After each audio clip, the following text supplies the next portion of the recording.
Okay, good evening, everyone. I had the great pleasure of appearing here last year in a similar format, although last year's format was where the questions were already decided. This time it's more of an open forum. So we don't really have anything worked out. I thought I would just start off by talking a little bit about evolution, what evolutionary theory is. I brought with me some overheads, and you may hear Dr. Hovind, for example, be referred to as a creationist.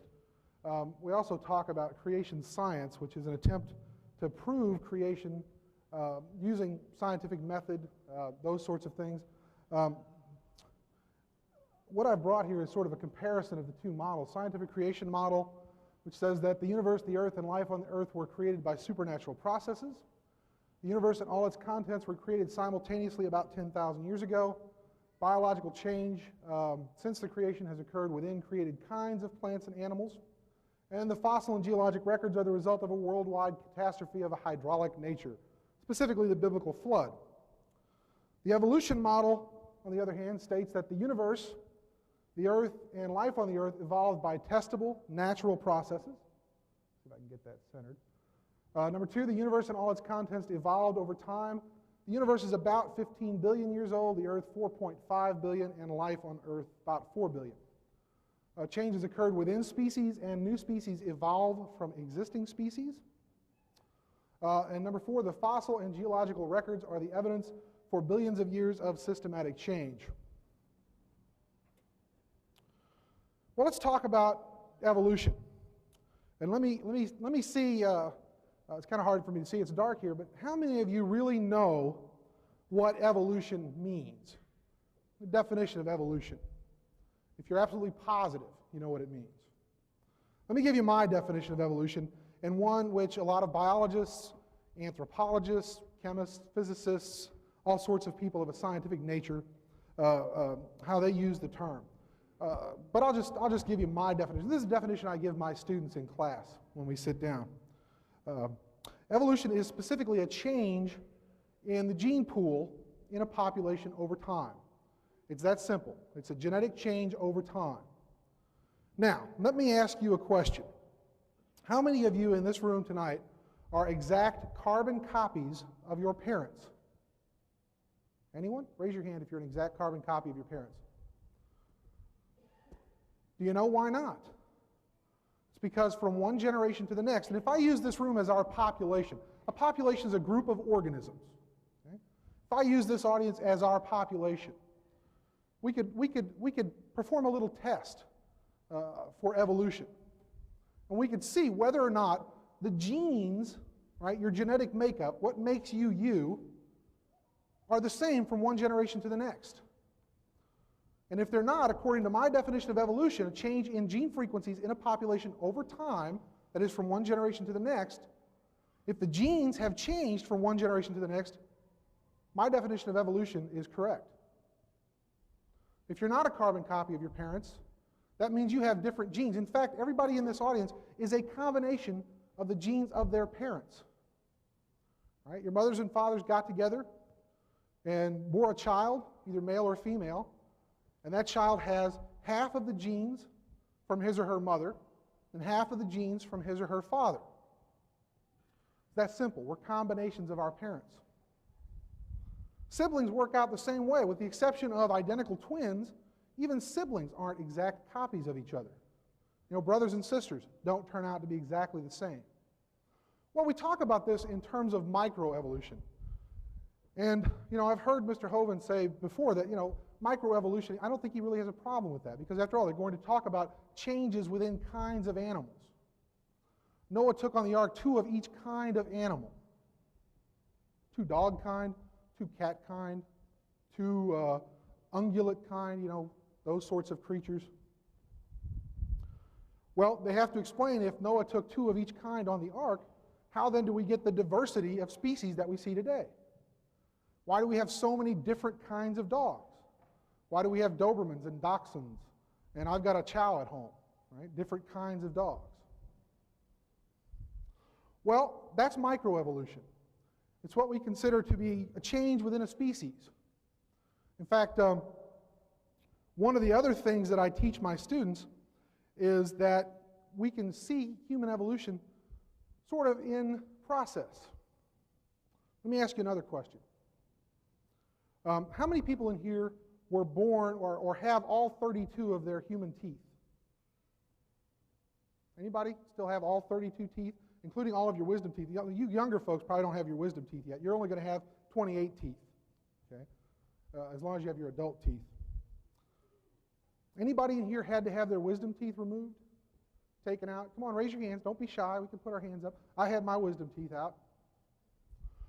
Why do humans have problems with third molars, wisdom teeth? Why do we have to have them removed?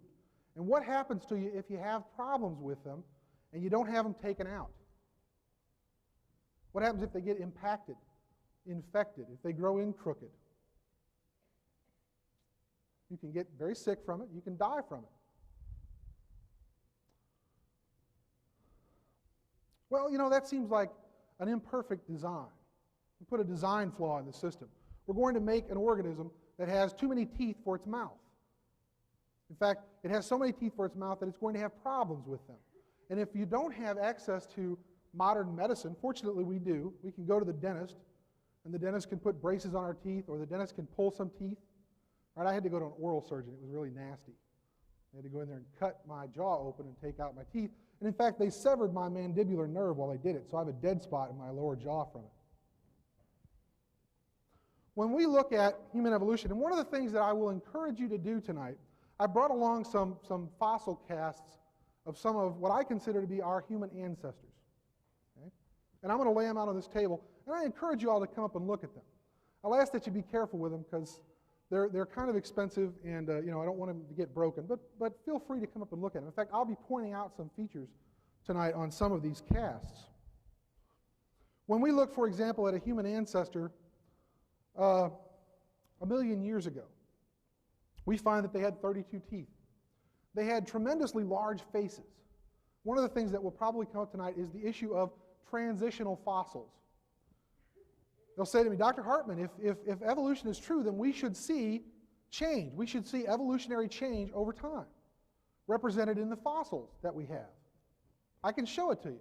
I've got it on overheads. I brought in some of the skulls. How many of you people in here have actually seen a real human skull before? Skull of an early hominid, an early human. I've got some to show you tonight. If you haven't ever seen them, I encourage you to look at them. One of the things we realize is that earlier humans had smaller brains and larger faces. Larger faces had plenty of room in there for all 32 teeth. Over time, one of the changes that's occurred in humans is that our brains have gotten larger. In fact, they're tremendously large today. Human beings have the largest brain to body weight ratio of any animal on the planet. Not the largest brain. I mean, a blue whale has a much larger brain than humans do. But blue whales also have tremendously large bodies. They need a huge brain to control that huge body. We made room for that large brain, the expansion of our cranium, the upper part of our skull, through a reduction in the size of our face. Our faces have been getting smaller, and I'll lay out a series of fossils for you to look at. And you'll see some of the earliest ones that we have really large faces and really small brains. Dr. Hovind may tell you that, well, that's just a glorified chimpanzee, but I will point out to you the differences between humans and chimpanzees, and I even have an ape skull that you can look at so you can see for yourself and show you why I think that this fossil that I have is more human than it is ape. Well, over time, the faces have gotten smaller, the cranium have gotten larger, the brain has gotten larger. Well, our faces are getting smaller, that's crowding our teeth. In fact, within the last 100,000 years ago, we start to see humans, not just in the fossil record, but I also do quite a bit of archaeology. I'm one of the guys that goes out there and digs up the remains of dead people. And I've seen hundreds of them. And we see in the archaeological record that this is not a unique problem to modern humans. This is ever since we became modern humans. People have been having trouble with their teeth. And it's because of this. Ordinarily, we talk about people that have problems with their teeth being in trouble from an evolutionary perspective. And if you die, you're not successful. Well, we're pretty successful. There are currently, 6 billion people on the planet today? We're one of the most prolific species on the planet. One of the other things that I'll talk about briefly is where we fit in the animal world. Brought in a little chart. This is what we call a taxonomic system, how we categorize different things in the animal world. One of the things, by the way, that I will challenge Dr. Hovind to do tonight is to give me a definition of kind. I will ask him to do that, and I hope he will be able to provide you with a definition of kind. What constitutes a kind? Because I can talk about species. I am Homo sapiens. Genus, species. Homo, genus, species, sapiens. Means wise human. We got to do the naming, so we got to say that we're wise humans. In fact, to the subspecies, we consider ourselves Homo sapiens sapiens, really wise humans. Boy, we're at the top of the ladder, aren't we? By the way, I don't believe that we're at the top of the ladder. Okay? In the taxonomic system, we name things. We identify things based on where they fit. The kingdom, well, we're all animals, so we're the animal kingdom. Phylum, class, order, family, genus, species. Genus, Homo, species, sapiens. Did you all know, I'll give you another fact to dwell upon. I know my time is almost up here. That humans and chimpanzees share 98.2% of their genetic material. That's an interesting concept. There's more relatedness, more genetic relatedness between a human and a chimpanzee than there is between an African and an Indian elephant. And yet when we look at them, we have no difficulty saying those are both elephants. When we look at a human and a chimpanzee, we have no difficulty saying one is an animal and one is a human being. Genetically, they're not that different. In fact, it's a difference in matter of chromosomes. And let me tell you right now, chimpanzees have an extra set of chromosomes. So don't let anybody tell you that complexity is dependent on how many chromosomes you have. Because dogs and plants, some plants have hundreds of chromosomes. That doesn't make them more complex than human beings, just makes them different. Won't get into a lot of other similarities. We don't have a whole lot of time to dwell on that. One of the other things I want to bring up tonight is that there are an awful lot of Christians out here in the world, who don't really have a problem with evolutionary theory. In fact, you didn't see anything in my theory that says there is no God. Don't let anybody tell you that because you are an evolutionist, because you believe in evolution, you must also be an atheist. That's not correct. The Catholic Church doesn't have a problem with evolution. The Lutheran Church doesn't have a problem with evolution. The Jewish Congress doesn't have a problem with evolution. Presbyterians, Methodists. I'm married to a Southern Baptist who is also an anthropologist. She is one of the most ardent believers in God and in Jesus Christ, and she doesn't have a problem with evolution. There does not have to be a conflict. Some of you are rolling your eyes. In fact, the guy at the timetable is rolling his eyes at me. Where does it say in my theory that there is no God? I don't see it anywhere. I'm not going to stand up here and tell you there is or isn't. I believe that someone's faith is a very personal thing. It's not my job to convince you that I'm necessarily right. In fact, if you walked in here completely disbelieving evolution, great. I have to stop now. I'll turn it over to Dr. Hovind. Well, it's an honor to be here tonight. My name is Kent Hovind. I taught high school science for 15 years. Now for the last 10 years, I've been in evangelism, and I travel around and speak on the subject of creation, evolution, and dinosaurs. Even my website, drdino.com, shows our great love for dinosaurs around our ministry. I appreciate Dr. Hartman coming tonight. It is surprisingly difficult to find an opponent to debate on this topic, and I'm very much honored that he would be willing to come tonight. It appears to me, after speaking on this topic for 10 years, that the ones who believe in evolution generally want to stand in front of their freshman class where they have the academic and psychological advantage, and they don't want to take on somebody on a level playing field where they can answer their questions. So I'm going to share with you tonight the two different views, and I appreciate what he said, and I would have to agree with everything he gave in his two definitions of the two different theories, creation and evolution, with one minor exception that I would have to differ with him on. The Bible teaches very clearly that God made the world in 6 days, and He did it about 6,000 years ago. He said up to 10,000 years ago. Well, maybe so, I don't know. But certainly the dates in the Bible add up to about 6,000. And then 4,400 years ago, there was a worldwide flood, and a fellow named Noah built a big boat and saved all the animals on board.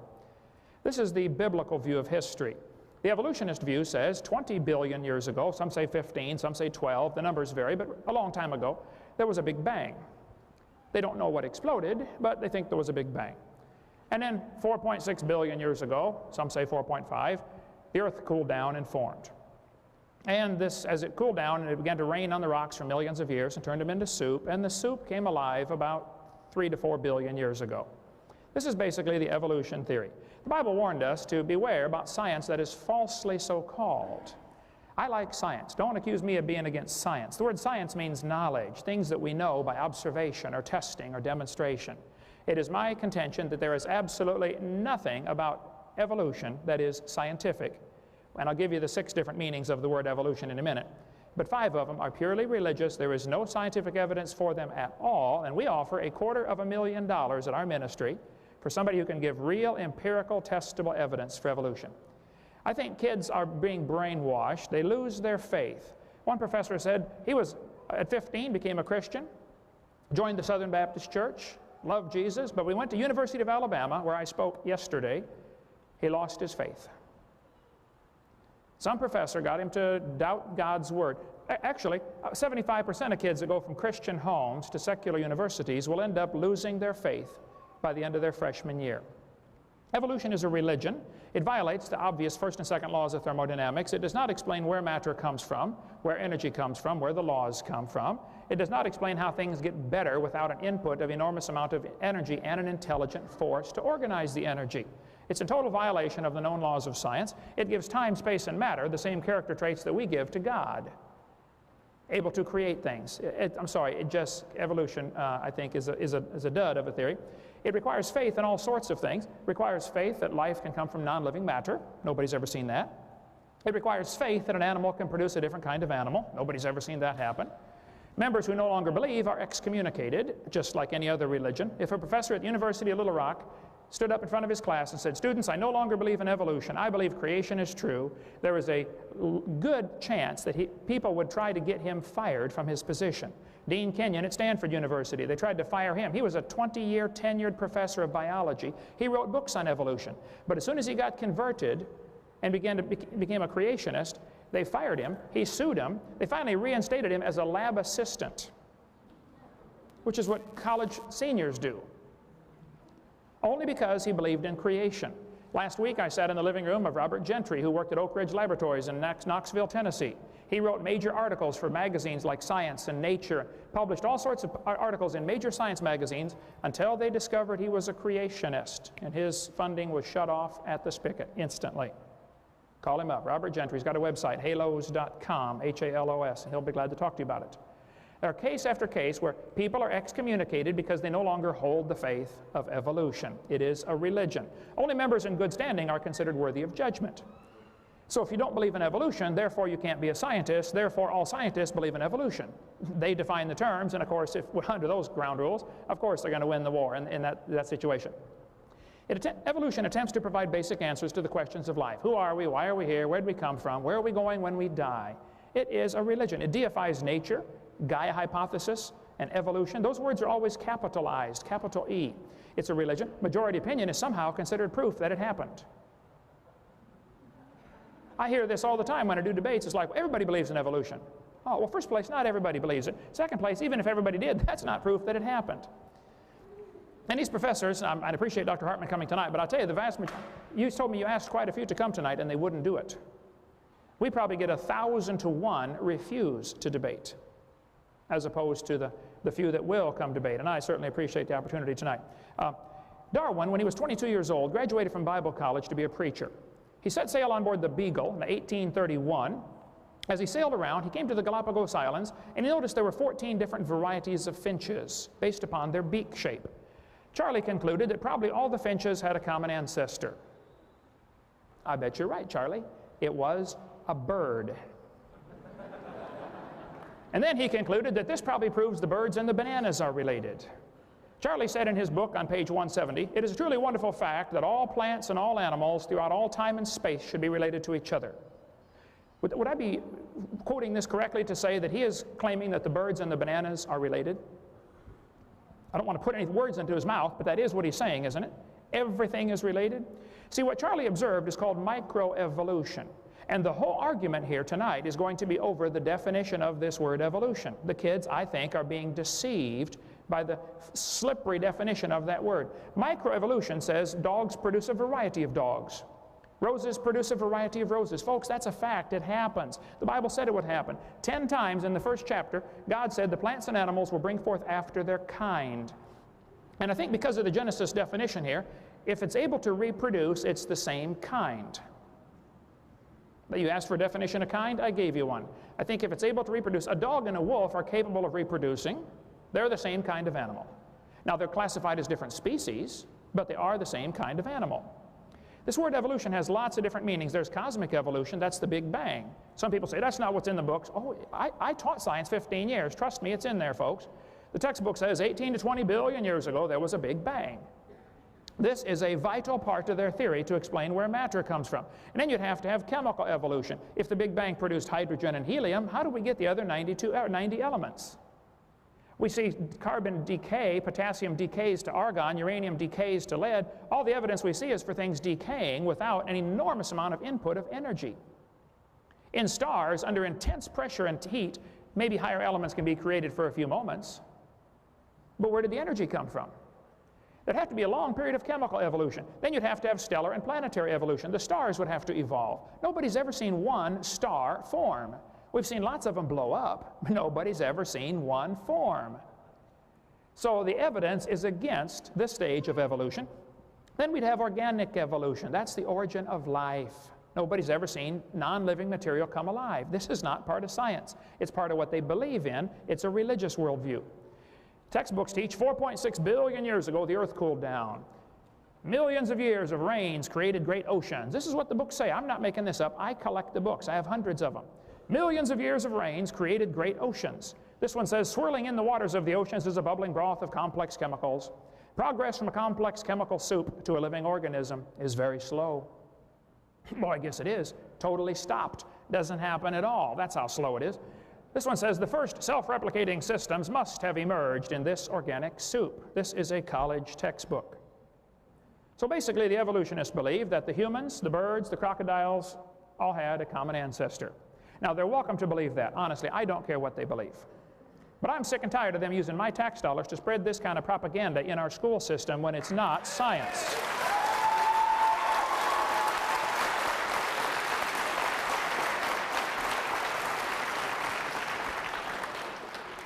Charlie Darwin said, if my theory be true, numberless intermediate varieties must assuredly have existed. Boy, you're right about that, Charlie. There should be billions of intermediate varieties. Where are they?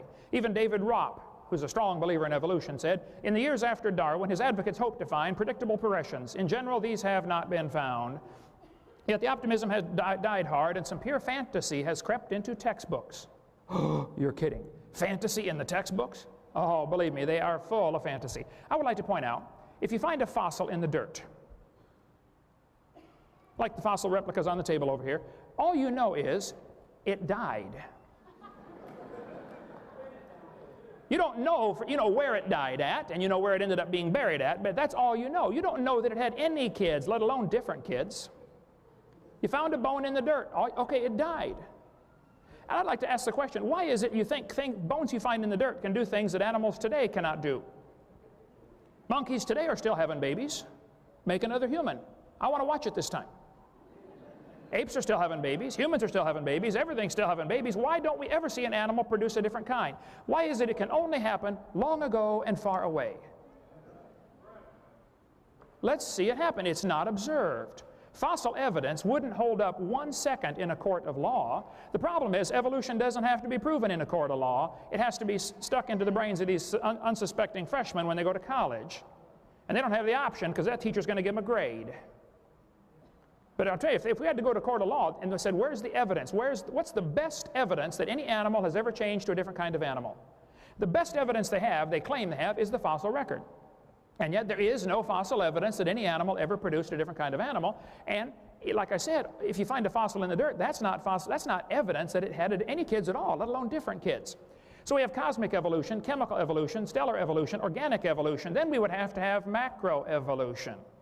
That's changing from one kind of animal to another. Nobody has ever observed that. Finally, we have microevolution. Now, the first 5 are religious. The last one is science. And the kids are going to be confused with the definition of the word evolution. There's a lot of varieties of dogs, and they probably had a common ancestor, and it was a dog. You might get a big dog or a little dog, but it's still a dog. And a 3-year-old can tell you it's the same kind of animal. Okay, boys and girls, here we have a dog, a wolf, a coyote, and a banana. Which one is not like the others? Well, duh. It's the same kind of animal. What's going to happen, though, the teachers are going to give thousands of examples of microevolution. Like he mentioned, we're different than our parents, and our jaws are smaller, and the wisdom teeth don't fit. Well, that's a micro change. We're still a human. He's giving examples of microevolution, and then he's going to try to make you take a giant leap of faith and logic into believing that that somehow is mystically evidence for macroevolution. And it just isn't. Macroevolution is a fantasy based on imagination. It doesn't happen. And they spend a lot of time arguing about where is the line between micro and macro. Well, I don't know exactly where the line is in some cases. I think that might be a good field of research. But that certainly doesn't mean the other ones are included. See, the other 5 definitions are smuggled into the textbook, riding on the coattails of examples of macroevolution. They're just smuggled in, folks. There's no evidence for them at all. I defy somebody to show me some evidence. We've got no argument with truth. Man, I love truth. I love science. But evolution has no scientific evidence to back it up. Truth comes from God. I'd like to see some evidence to back up evolution. We welcome any challenge. I have a standing offer. We offer $250,000 for proof for evolution. I mean, come on, let's have it. And I pay for my tickets to fly to do these debates. It's so hard to find an opponent. Honestly, I'm not a professional debater. I've never had a class on debate in my life. And usually the evolutionists are a lot smarter than I am, but I'm right and they're wrong. It's very easy to win a debate like that. We only object to lies being included in with the textbooks. If there's some real evidence for evolution, I would like to see it. There is none. In advertising, it's called bait and switch. It happened tonight already. Dr. Hartman gave his definition of evolution. Look at this textbook. Evolution is change over time. Is that really what they mean? In other words, there is no doubt living things have changed over time. Well, I agree with that definition. This textbook says evolution can be defined as a change in species over time. Okay, if that's really what you mean, I agree. Evolution happened. But that is not really what they mean. They suck the kids into believing in evolution with this one definition, change over time, which everybody's going to agree with. You're different than your parents, aren't you? Of course you are. And then as the kids get indoctrinated, they slip in the other cosmic evolution, Big Bang, organic evolution. And they're told, if you don't believe in all this other 5, then you don't understand science. Well, I resent that. I was in a debate in El Paso, Texas a few weeks ago, and the professor basically said over and over throughout the debate, well, you know, the average person just doesn't understand the complexities of this topic. I said, folks, what he's trying to say is he's smart and you are dumb. That's what he's very much trying to, not to avoid saying, but that's what he means. There is no evidence. See, variations happen, but they have limits. I agree variations happen. You might get a big pig or a little pig, but you're still going to get a pig, and there's a limit. You're never going to get one as big as Texas. There's a limit. Roaches become resistant to pesticides, but they'll never become resistant to a sledgehammer. There's a limit. And it's still a roach, by the way. They don't produce any new kind of plant or animal. Variations happen. Christians and creationists have no argument with that, but they have limits. Big dogs and little dogs are still a dog, and nothing new is added to the gene pool. Thank you.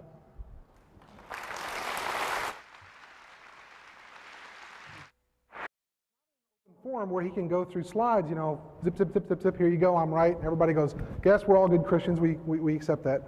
I would ask him to accept one of those debates where he can put his thoughts in words, where everybody can see them, give his evidence, put it up there, let people scrutinize it, give people a chance to respond to it in writing, give people time to think about it. That's what I would like to see. I came here tonight not because I think you all are dumb. I don't. If I did that, I wouldn't be here. I don't think my students are dumb. I'm not trying to indoctrinate my freshman class. It may surprise a lot of you to know that, you know, I carry one of these around with me a lot. Bible. I tell my students to read the Bible, especially if you're going to go talk about evolution and you're going to talk about creationism. You need to know what's in here, folks. The same way I would tell you that if you read nothing but the Bible, you're being misled too. You need to read what's in the science textbooks, not just listen to what one man comes here and tells you. Read what it says in the science books. One thing I will take issue with, when you put up a quote from somebody and you see those little dots in them like you saw in the Darwin quote, there's something missing there. That means you're paraphrasing. You're quoting something, but you're only quoting the parts of something you want somebody to see, and you're leaving out the parts that you don't think somebody should see.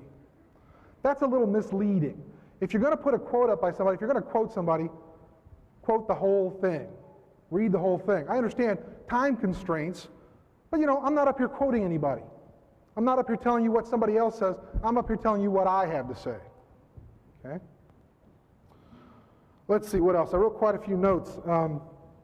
Interesting that when I said that creationists believe the earth is 10,000 years old, Mr. Hovind said 6,000 is what it says in the Bible. Somebody correct me because I'm kind of rusty on this, but Adam was created on the 6th day? Is that correct? Well, in Paul, he says a day unto God is like 1,000 years unto us. So on the 6th day, the earth was already 6,000 years old. If you add 6,000 years to that, which is the time since Adam, that makes the earth at least 12,000 years old, not 6,000 years old. Yeah, I know, I'm nitpicking, I'm splitting hairs, but if you're going to stand up there and tell somebody the earth is 6,000 years old and here's my evidence, and it's scientific evidence, or whatever kind of evidence you're going to provide, I have to be able to go and refute it. That's what science is all about. If I put up something here that you don't agree with, feel free to go after it, attack it viciously. Evolution is not a religion, it's a theory. It's no worse than the theory of gravity. I've got a set of keys here. Anybody want to take a $250,000 bet that if I let go of these keys, they will not hit the floor? Put your faith in the theory of gravity. Well, not faith, but trust in the theory of gravity. Einstein was right about it.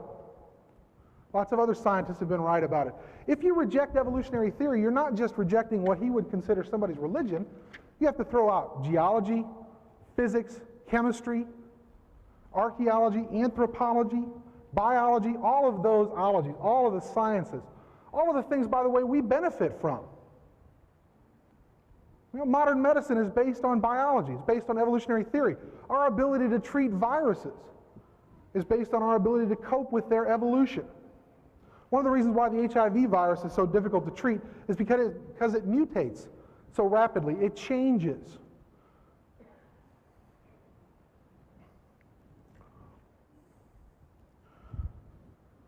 Let's see, what else? Capable of reproducing. His definition of kind. Two organisms able to reproduce. Definition of species, the scientific definition of species, are two organisms that mate naturally and produce fertile offspring. Kind of left out the fertile part. Right? You can take a horse, and what are you going to get? Somebody tell me. Horse kind. Take a donkey and a donkey, and what are you going to get? Donkey. Take a horse and a donkey, and what do you get? Mule. Take a mule and a mule, and what do you get? Nothing. What happened? Wait a minute, they should be able to reproduce after their kind. If they're all the same kind of animal, you should be able to get a mule and a mule together and produce more mules. You can't do it that way, folks. You have to start out with a horse and a donkey. Maybe they're same kinds. If they're the same kinds, they should be able to reproduce after their kind. And their kind should be able to reproduce after their kind. But they can't. There's a problem there. Oh, the fan's blowing my notes. Thank you. Yeah, I've tripped over that a couple of times. You have to be careful of the podium up here. We don't see stars form. Well, I've seen some images from the Hubble telescope that look pretty impressive. Star formation. You should check out NASA's website. They have some pretty amazing photographs, not just of star destruction, but of star formation. Public schools don't like the idea of evolution being taught in public schools. Well, that's a matter of personal opinion also. And you talk about not letting the majority rule, that's the whole basis of this country. We're getting ready to elect a new president. How are we going to do that? One small minority says, I'm I'm right, oops, excuse me, and you're wrong, therefore I get to pick the president. Is that how we do it? Majority of scientists don't just sit around and say, oh, we all agree on this, so you all are wrong and we're right and we win. Doesn't work that way. Carl Sagan once said, we're for science because it's been tested repeatedly and it works. If we found an alternative, we're not out there trying to trick you. I'm not an agent of Satan. Somebody might argue otherwise, right? I'm not trying to trick you into believing there's no God or something like that. I'm trying to show you how the natural world works, at least how we understand it to operate. At the University of Arkansas at Little Rock, we don't just teach evolution. We do teach it. We teach it in biology classes. I teach it in anthropology classes. We also have a religious studies program. To know that's a public university, and we teach classes on religion, and we study religions. Amazing. Your tax dollars are paying for people to go and study religion. How can that be if we're all against religion? It can't be. I don't have a problem with elementary schools offering classes in religious studies. But it should be more than one religion that is studied. It should be more than just the Christian religion or one particular aspect. After all, if you all are Baptists, you don't want your kids to go to school and learn how to be good Catholics. Do you? I grew up a Catholic. Maybe I don't want my kids going to school learning how to be good Baptists. There are differences within Christianity. How many of you want your kids to go to school and learn how to be Seventh-day Adventists who don't quite believe the same way that other Christians do, or Mormons? See, whose version of creation should you teach? Just the one in the King James Version of the Bible? I grew up Catholic. I don't use the King James Version of the Bible. I guess I'm wrong for that. I guess I'm going to hell for that. I don't believe that. The Pope doesn't believe that. I have a very good friend of mine. He's a Seventh-day Adventist. He thinks the Pope is the Antichrist. The nice Pope, Pope John Paul II. I don't know. Well, let me give you, let's see, how much time do I have left? About 6 minutes? Okay, plenty of time. We do observe microevolution. We can observe it. Just because macroevolution, we say, well, it takes longer time than we have to sit and observe it. We talk about empirical evidence. Oh, I want to talk about Mr. Hovind's, or Dr. Hovind's challenge too, by the way. Empirical evidence. Well, I'm sorry if it takes, 100,000 years for something to change. I'm not going to live that long. In fact, unfortunately, we haven't been writing about things that long in order for us to actually have these kinds of observations. Give us 100,000 years. Come back then and check in, and I'm sure we'll have some good evidence for you. Can't do anything about that, folks. We can look at microevolution, and we can decide that microevolution is simply a matter of accumulated change over time, and eventually it produces what we consider macroevolution. Let me show you something.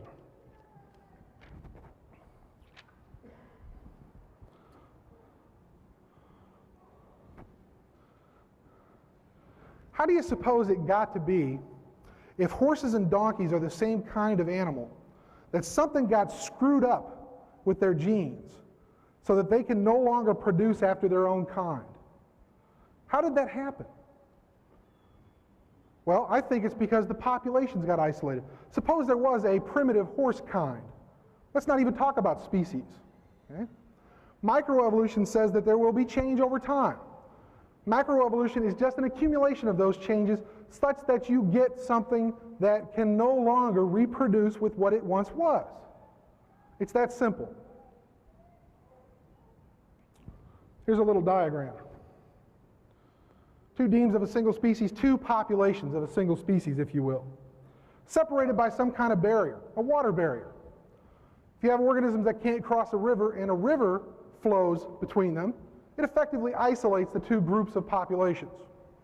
Put the horses on one side, the donkeys on the other if you want to. Over time, microevolution happens to both of them. If we're willing to grant that microevolution can change somebody's teeth, why not somebody else's reproductive system? See, we can say that, well, it works on teeth, but it doesn't work on anything else. It works on everything, folks. Microevolution works on everything. Eventually, you've got enough change to where maybe their genes don't quite match up. The problem with humans and chimpanzees is that chimps have 48 chromosomes and humans have 46. If you did try to get a human and a chimpanzee to mate, God forbid, right? You couldn't produce anything because they have incompatible chromosomes. When the sperm and the egg get together, there's a chromosome left over, and it happens to be a big one. It's an insurmountable challenge. It won't happen. Can't even do it in the laboratory. Not that we should try. Hopefully nobody's trying that. Okay? Two separate populations, separate for long enough, different microevolutionary changes. All of a sudden, you get them back together, right? Somebody gets a farm and gets a horse and a donkey, puts them back together, and they can't produce after their own kind anymore because there's been a real genetic change, a microevolutionary change that's accumulated over time such that now it's a macroevolutionary change. Horses and donkeys and mules are different species, and I would argue they're also different kinds of animals. Let me finish up with a challenge. I saw this, you know, hey, I'm like the rest of you, my mouth watered, $250,000. Where's the criteria? Where does it say what kind of evidence I will accept? Well, one man tried to accept the challenge. I'll ask Mr. Hovind if he's familiar with Kevin Henke and Dr. Berend Vlaarderingerbroek, who's from a Scandinavian country. Pardon me for butchering his name. One of them said that the only evidence he was told would be accepted was for him to actually create a new universe. Well, that would prove both theories, wouldn't it? Because Kevin would be the creator. He created a whole new universe. I can't do that. Nobody could do that. What other kinds of evidence? So I'll ask Mr. Hovind to present, you know, what criteria he would accept for real scientific evidence, real empirical evidence of evolution. Give me a suite of things to choose from. Don't just give me one thing. Also, I checked out his website. You should check it out, by the way, www.drdino.com. I believe that's it. Because he goes into this. There's a panel of judges who will review the evidence. But see, they're real busy men, and they don't have time to answer facetious or silly questions, so he's not going to tell you who they are. Well, you know, if I have to take my time out of my life, however long it takes me, to get my evidence together and present it, I'd like to know who's going to review it. When I submit an article for publication in a scientific journal, I get a list of reviewers. I know who's reviewing my work. Sometimes I'll get comments back from them. I know ahead of time. Now, I trust that Dr. Hovind here is an honorable man and wouldn't stack the deck against me. You know, I'd like to know who the 6 people are, or however many judges there are, who they are and what their backgrounds are, whether or not they're creationists, whether or not they're evolutionists, you know, those kinds of things. You know, I was being facetious, but, you know, I really will make that bet with anybody. It's the same kind of bet. I'll hold up my keys and I'll let go of them.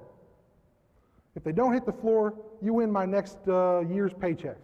Not quite $250,000, unfortunately, but, you know, not an insignificant amount of money. If you're going to reject the theory of evolution, why not reject all scientific theories? They all must just be based on religion. After all, we can't see gravity, can we? It's about time for me to stop, so I'll go ahead and stop there. Thank you. All right, this will be the rebuttal session, and then we'll go into the question-answer session, so it ought to be exciting. He mentioned that my quotes have the ... in there. That is very common. I mean, if you quoted the entire quote, it'd be horrendously long, and I challenge you to show me where any of my quotes in my seminar, and I use thousands of them, show me where they're not giving the true meaning of what the author said. You leave out extraneous words. That's common practice in anybody who's quoting from that would be ridiculous to say this is evidence. It seemed to be implying that I'm trying to misquote them, and evolutionists often accuse creationists of misquoting. Everything's documented right on the bottom of the screen. Look it up. Show me where I'm wrong, where I'm not giving the true meaning. You mentioned about email debate, people wanting to debate me on email. I type about 12 words a minute with 18 mistakes. I get over 400 emails a day.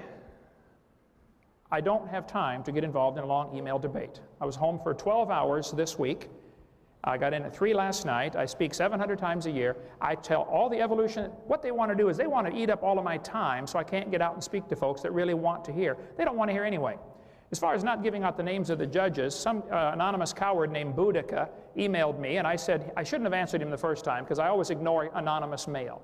But this was anonymous, and I emailed back and said, if you'll tell me your name, I'll be glad to answer all of your questions. He had 300 questions. He said, no, I refuse to give you my name. I said, well, then I'm sorry, I won't answer your questions. I've got nothing to hide. You've got my name, address, and phone number, and I'll give you a map to my house if you want.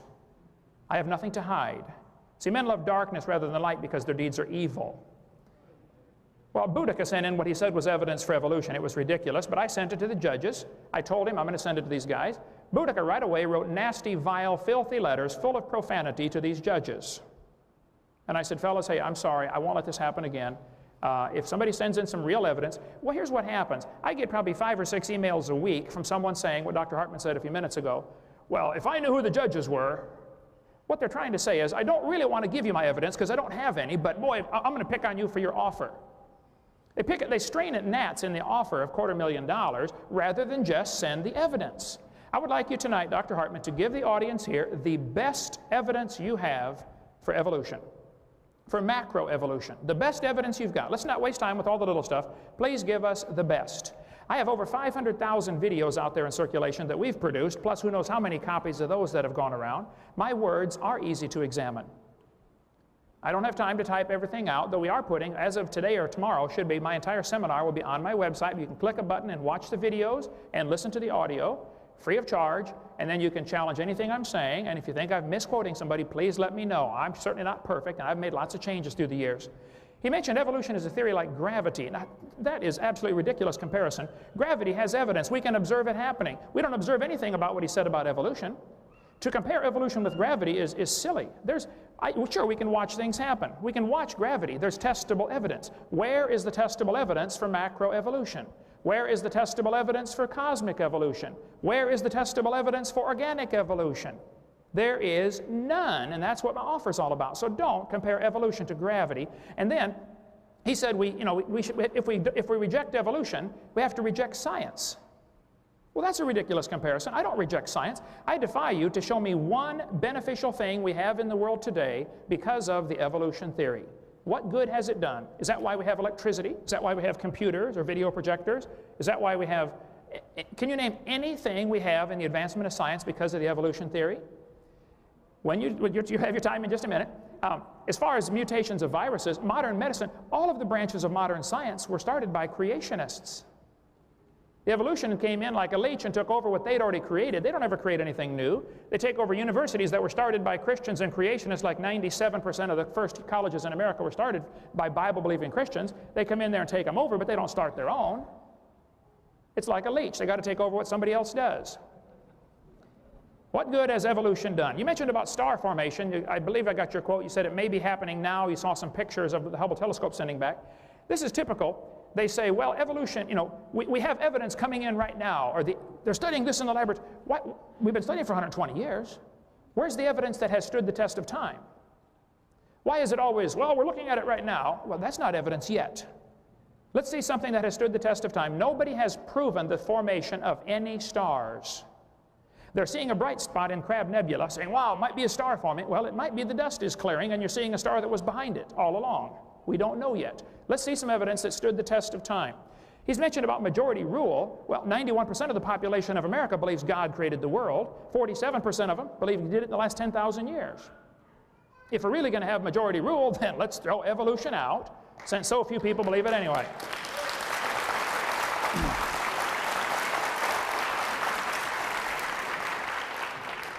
He mentioned about 98% DNA similarity. Now, this is interesting. Since only 1% of the DNA has even been studied and analyzed and decoded, it's a little premature to say it's 98% similar. If it is 98% similar, 98.2 I believe you said, to humans and chimpanzee DNA, that would prove we have a common designer. Doesn't prove we have a common ancestor. The same God designed the animals. That's what it proves. I think it was pretty smart for God to make all of the plants and animals from the same basic amino acids so that a brown cow can eat the green grass and digest it and turn it into white milk, which turn it into yellow butter, and I eat it and get blonde hair, all made from the same amino acids. That's not proof that we came from a common ancestor. It's proof the designer was thinking. See, if we didn't all have the same similarities, we could only eat each other.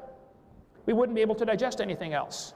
So it was smart for God to make things from the same building block. The argument that similar DNA proves a common ancestor is like saying, I have two books on the table, and I've analyzed all the words in these two books, and I noticed they have exactly the same 26 letters. They would, wouldn't they? This proves they both evolved from an explosion in a print shop 10 billion years ago. I mean, come on, that's ridiculous, okay? This proves somebody's using the same 26 letters with intelligent design behind it to create words and paragraphs and sentences.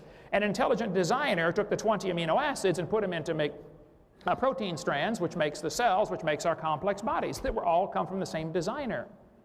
And it wouldn't hold up 2 seconds in a court of law to say, similar DNA proves evolution.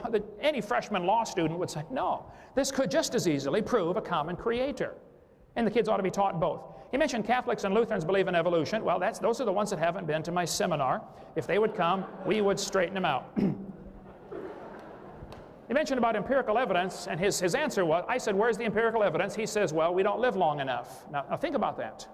If we could see it for 100,000 years, come back in 100,000 years, you might see the evidence. What that is really saying is, we can't show it to you. Is that what it, okay. Therefore, that's my point. It's not science. It's not observable. It's something you believe in, and you're welcome to believe in that, Dr. Hartman, but don't call that science, and for heaven's sake, quit using tax dollars to teach that religion to the students.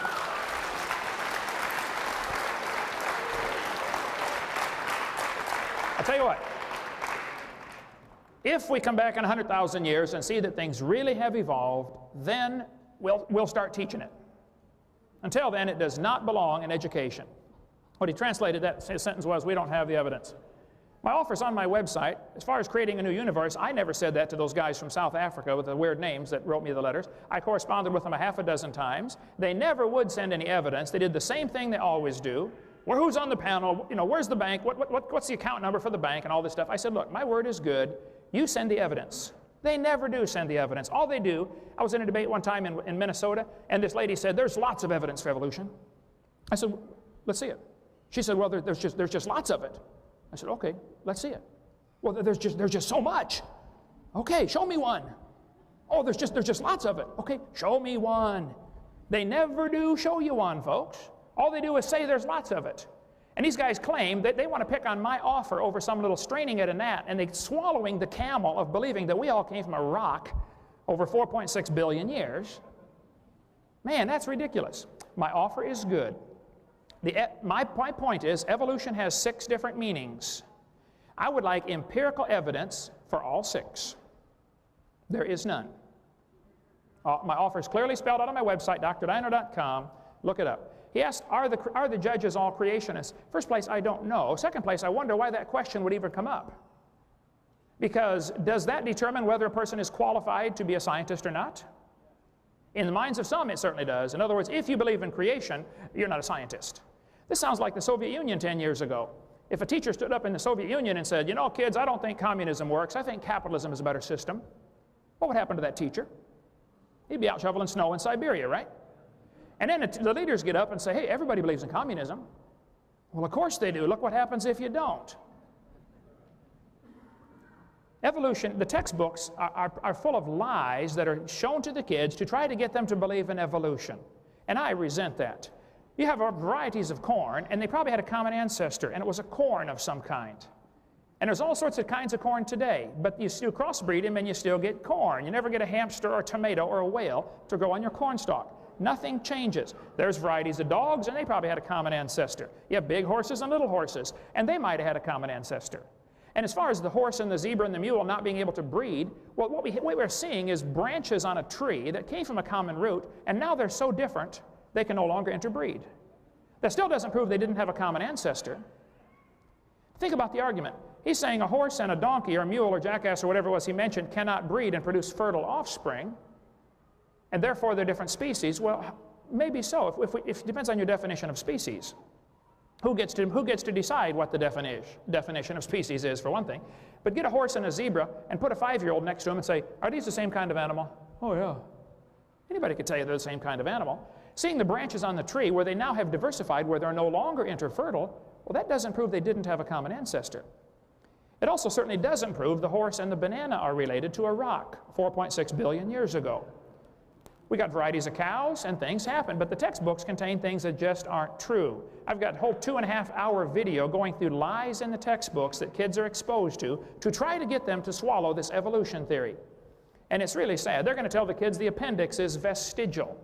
Well, I'm sorry, the appendix is part of the immune system. It is not vestigial. Take that out of the book, okay? There's no such thing as a vestigial structure. This book tells the kids that the whale used to walk around. It says the whale has a vestigial pelvis and leg bones. Vestigial pelvis and leg bones, evidence of its evolution from four-legged land-dwelling ancestors. Well, the guy that wrote this is either ignorant of his whale anatomy or he's a liar, because those bones are essential for the whales to reproduce. Muscles attached to those bones. The male and female whale bones are very different. That has nothing to do with the whale walking on land, but this kind of stuff is presented to the kids as evidence for the evolution theory. And I'm sorry, it's a lie. If you have some real evidence, I would like to see it, but don't lie to the kids. This one says the humans have a tailbone that is of no apparent use.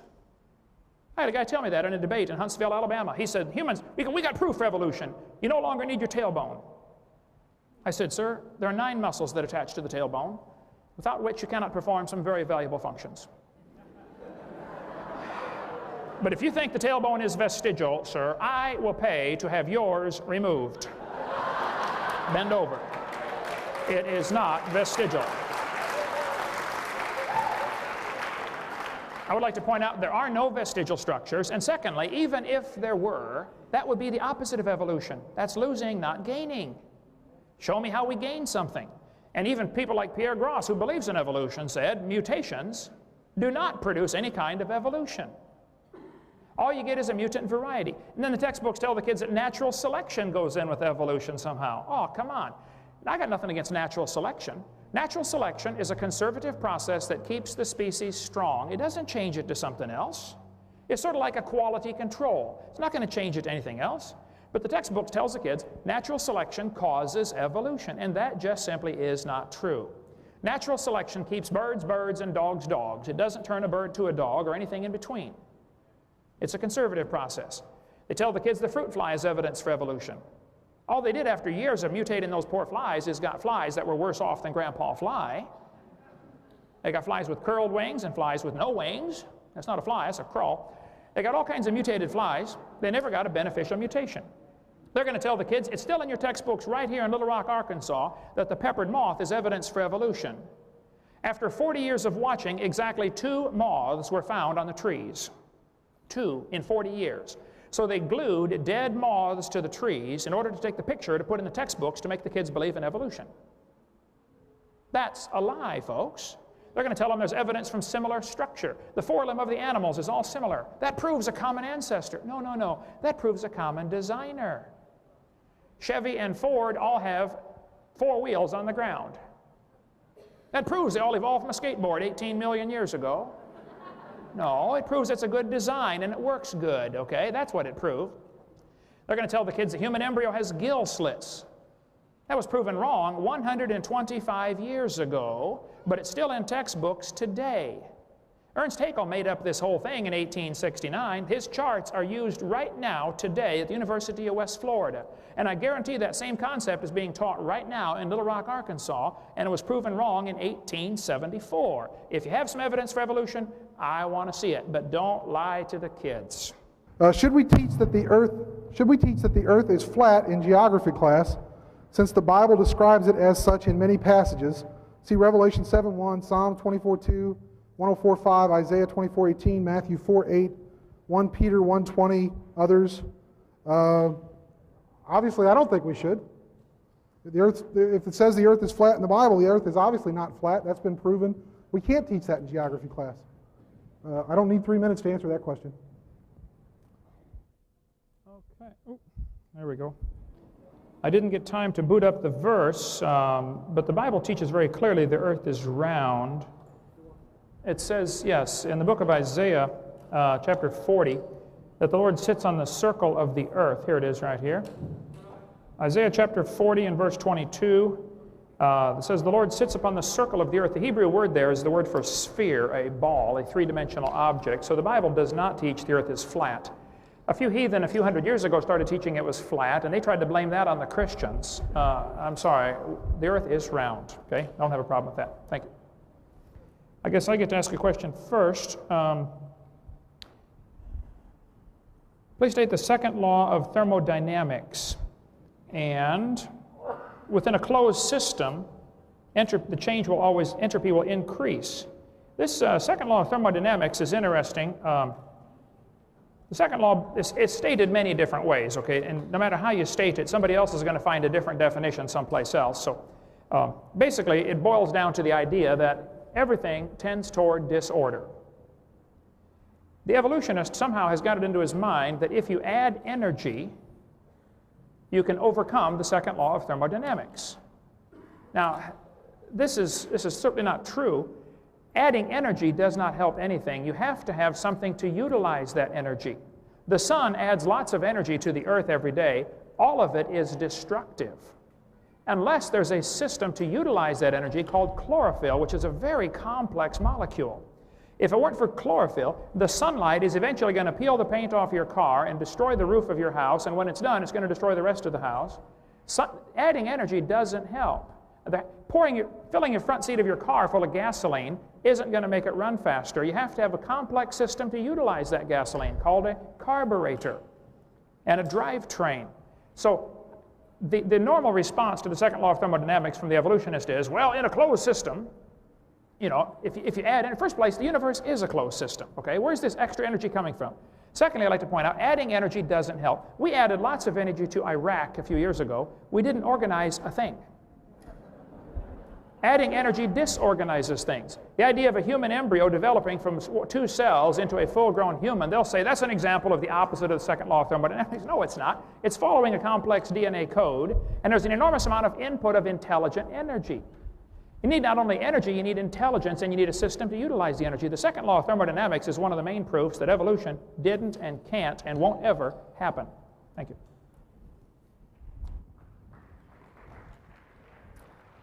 Can I see the card? Thanks. Second law of thermodynamics, within a closed system, change in entropy will always increase. Why? I guess I don't really understand that. You have to have an intelligent designer to, I guess, to overcome the second law of thermodynamics. I don't really grasp the answer, and I guess I'll have to wait for clarification on it. Things tend toward entropy, but you add energy to the system. You know, I'm not a physicist, but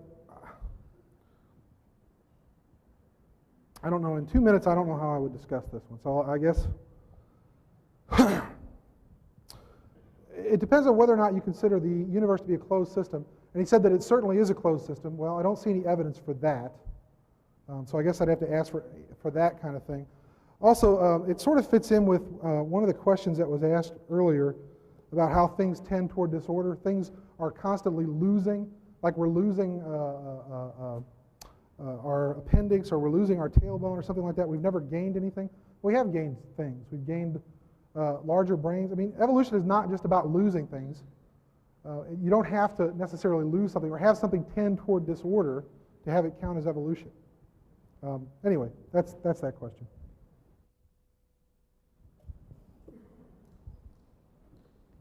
Okay, I was given... Okay. I guess we're switching back and forth. This is kind of a long one, but I'm just taking them. I am a junior at UALR, which is the university I teach at.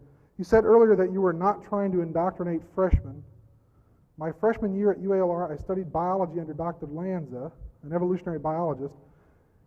Half of the semester was spent studying evolution. On the first test, I answered her questions thoroughly, including quotes from various stories that I had read, but she gave me an F.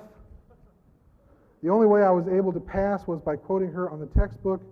I was under the impression that college was supposed to be about teaching people how to think for themselves intelligently. If this is not indoctrination of you and your colleagues' theories, what is it? Well, I can't speak for Dr. Lanza. I guess the way this usually works in university is if you're asked a question and you have to provide, you know, the answer. And if you don't agree with the answer, you know, I'll tell you a story I had in graduate school one time. A professor asked me to talk about Neanderthal evolution. And I went up to her and I said, you know, I don't like the way the question is worded. And she said, well, I'll tell you what. You answer the question the way you want to, but if you can provide me with evidence to back it up, you know, I'll accept your answer. So I did. I changed the question slightly. I answered it. I provided her with evidence to back up what I had to say. She gave me an A on it. I think it depends on the professor. I can't speak for Dr. Lanza. I certainly don't think that I'm indoctrinating my students and telling them that if you don't believe the way I believe, you're going to get an F. And I don't think that's what Dr. Lanza says either. I know her. I don't know her very well. She may even be here tonight. I mean, the flyers were circulated in the biology department, certainly. So, I mean, I don't know how this really relates to me, per se. I don't do that sort of thing. Certainly, I've flunked students before. Usually the ones that don't come to class or that don't do the assignments, don't turn them in on time. You know, I tell my students all the time, if you want to get an A in college, show up for class, do all your assignments on time. You know, you don't have to agree with what I have to say. In fact, when I talk about evolution in my introductory physical anthropology classes, I say, look, you don't have to agree with what I'm saying. You have to learn it. I ask that you understand it. And that, I think, is the key to this whole question. If she is basically saying that, you know, I don't want to learn this stuff. In fact, I'm not going to answer what she wants me to answer. It doesn't have anything to do with Dr. Lanza demanding that she agree with her. This has to do with Dr. Lanza asking that she understand it and be able to tell me that you understand it. And that's the whole nature of the testing system. I don't care if you believe it or not, as long as you're able to tell me what it's all about. That's kind of what we're doing here tonight. You know, you may or may not go out of here believing it, but you know, you're going to know something about it. And if you didn't know something about it before, you do now. And I tell my students the same thing about creationism. If you didn't know a lot about it before tonight, you're going to know something about it when you leave here. Here's the question. Yes, sir. I would say that's an excellent answer, and I wish all teachers did what you do. Believe me, there are some teachers in the universities that will fail a student if they don't believe what they want them to believe. It's not just understanding it, and I appreciate Dr. Hartman's answer. I would agree with him. There are some, though, that don't fall into that category. I encourage students, if you're going to go to a secular university and the teacher asks a question like, how old is the earth? And you know the answer they want because you read your book and you did your homework, but you don't believe it. All you need to do is write on the test, the textbook says, blah, blah, blah, blah, blah. However, this is not correct. That's all you need to do.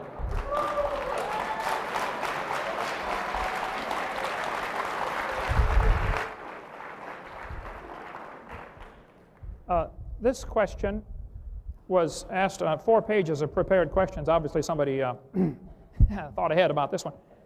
Are there contradictions, or why are there 3 creation myths in the Old Testament? Just the phrasing of the question, why are there 3 creation myths, shows a little prejudice to begin with, I would say. I would say there are not 3 creation myths. There is 1 creation story of how it actually happened.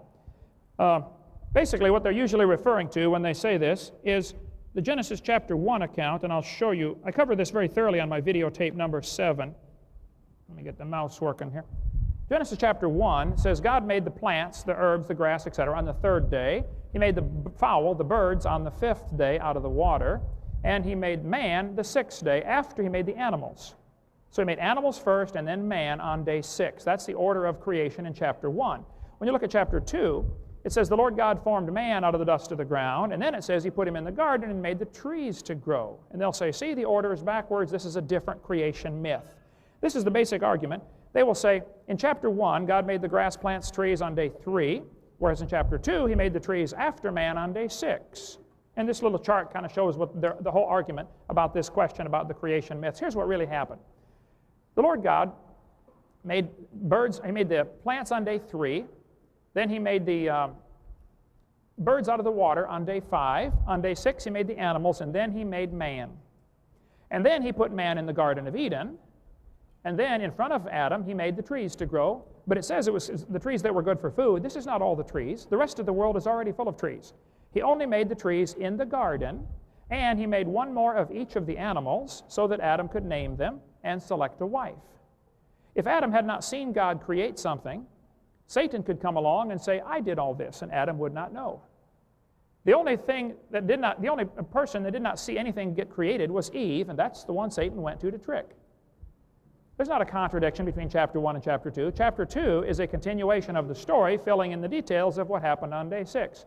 And it's not a creation myth. That's the way it really happened. Thank you.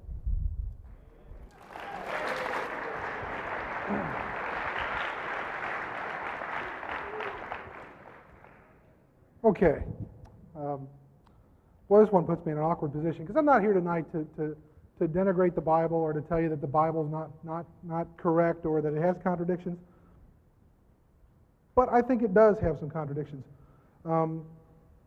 which I don't think there's anything wrong with that. I mean, lots of religions look at the Bible and they interpret it. They say, okay, it's a set of parables, it's a set of morals. It shouldn't necessarily be taken literally, because if you take it literally, you run into some problems.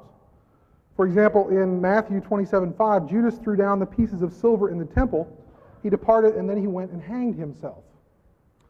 But in Acts of the Apostles 1:18, Judas kept the silver and purchased a field with it. He went into it, and falling headlong, he burst open, and all his bowels gushed out. He either didn't keep the silver, or he kept the silver. He either hanged himself, or he didn't hang himself. He died in a field being disemboweled. If you take it literally, then you have to believe both accounts, but obviously both accounts can't be correct unless he hanged himself, fell out of the tree, hit the ground, and burst open. I guess my point here is that you shouldn't necessarily take it literally. For example, I don't have a problem with the Ten Commandments. Those are good rules to live by. You shouldn't kill somebody. You shouldn't lie about somebody. You shouldn't steal from somebody. Okay? Do I believe that they should be posted in the public schools? No, because they're not everybody's rules. And some people may have even more rules. Somebody may have 12 rules for good living, but somebody else doesn't agree with them. So anyway, I'm not going to get into necessarily a debate about the Bible. Pick up your own Bible, whichever copy you prefer, the King James Version, one of the New Standard Editions, the Catholic Bible, whichever one you're comfortable with and happy with, that's the one you should go by. That's it.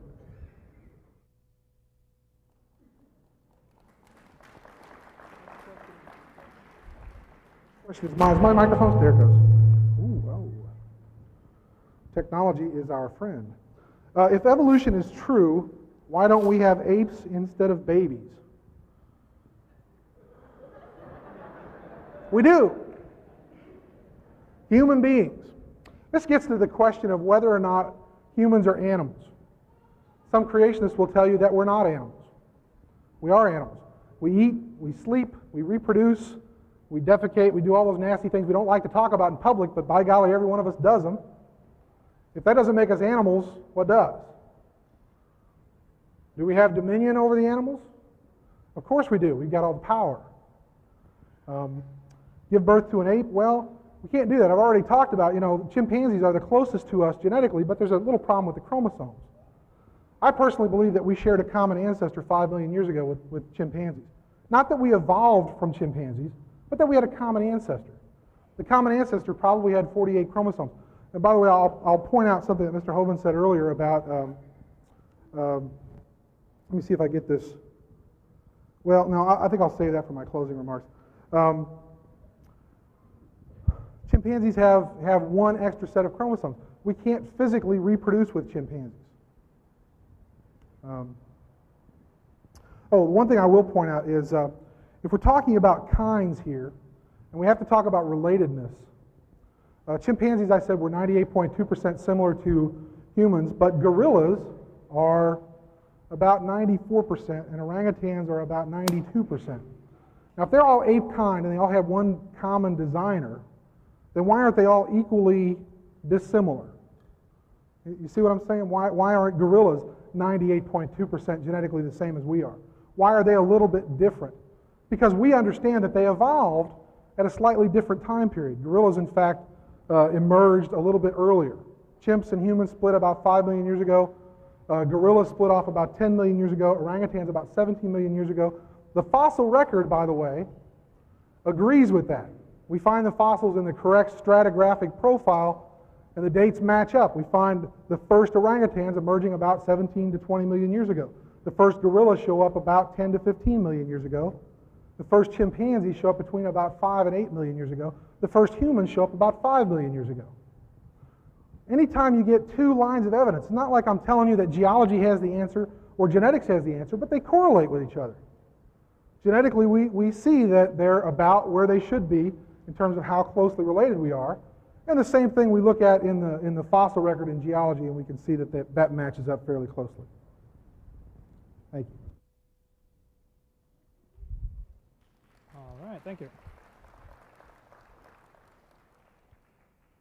My response, if evolution is true, why don't we have apes instead of babies? I would agree there's certainly a genetic difference. I think I would disagree a little when he said, as far as humans or animals, though I've seen some would make me want to believe that. I think it depends on who gets to decide where the classifications are drawn. If you divide them up, for instance, maybe God's classification system is not the same as Carolus Linnaeus's classification system. It could be that God considers whales, since they live in the water, part of the fish family.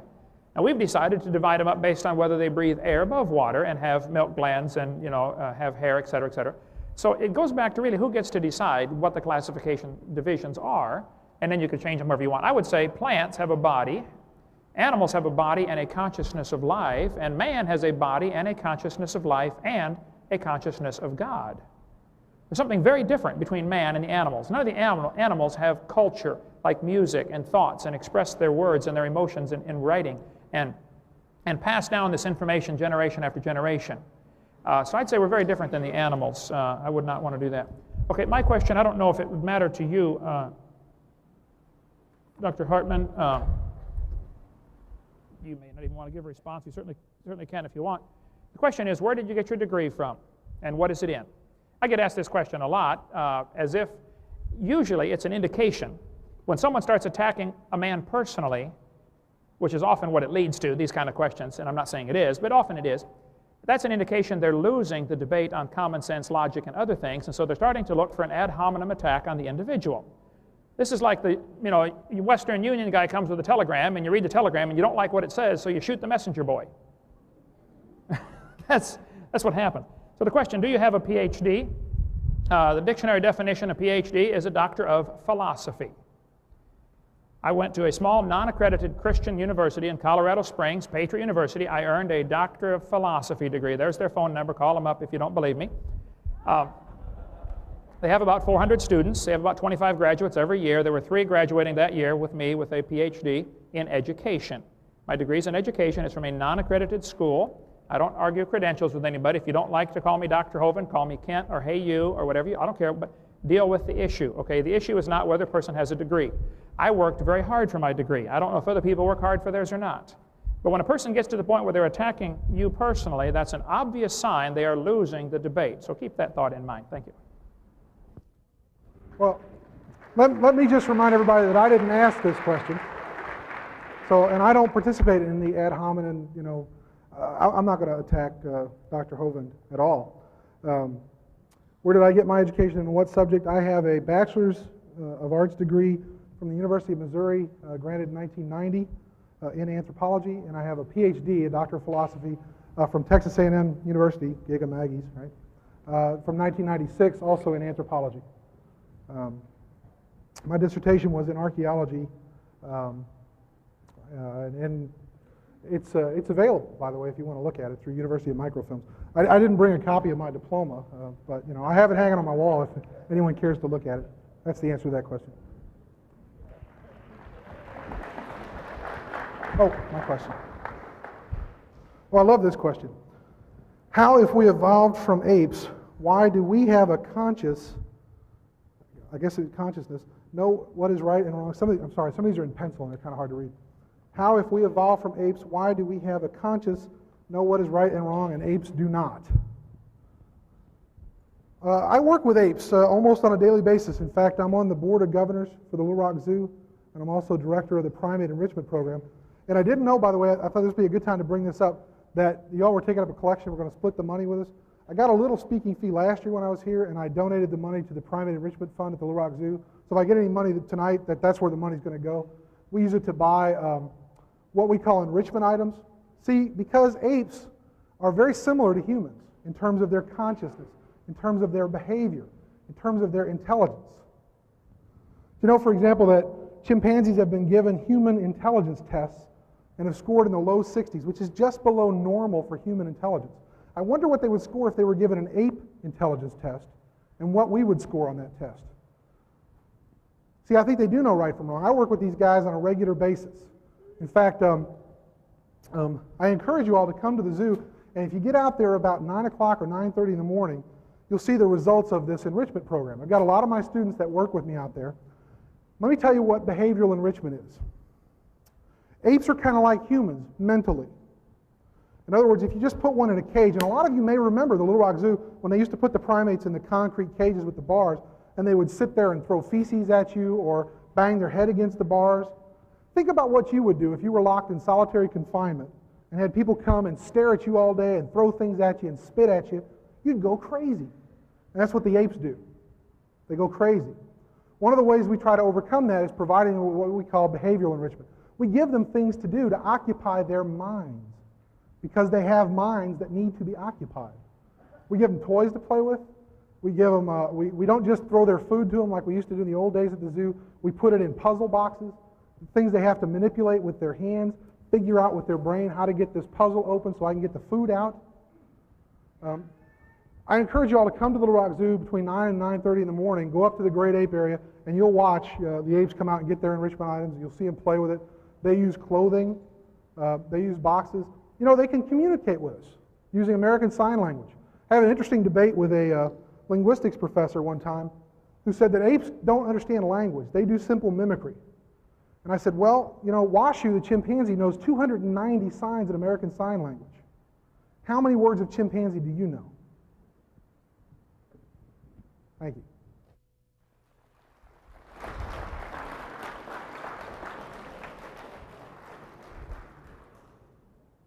All right, let's see. If we evolved from apes, why do we have a conscious know what is right and wrong, and apes do not? I think it is fascinating to study the apes. The apes are very complex creatures, and I'm thrilled for those who take time to study them and try to protect them and things like that. I'm certainly not in favor of exterminating any species at all. But I think the fact that the ape is such a complex creature and is able to work very well in his environment is proof he was designed by a very intelligent designer. Certainly not proof that we have a common ancestor with them. Again, a freshman law student could take that one apart in a few seconds if it was on trial. But it's not, unfortunately. It needs to be. They keep putting creation on trial. You know, should it be taught in the schools? Well, let's put evolution on trial. Where's the evidence for this theory? Okay, and so I have no other response other than I agree they're very complex creatures, but I think it's evidence of design. It's not evidence of a common ancestor. There's two questions on one, Dr. Hartman, if you don't mind. Apparently one of your students, because they signed their name, you said they get credit or something. What is your definition of kind? I would say the same kind of animal are those that were probably originally able to reproduce.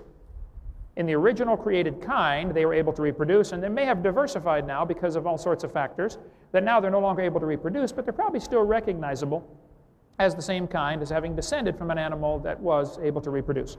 Second question on the same card, so your student gets 2 points, I guess.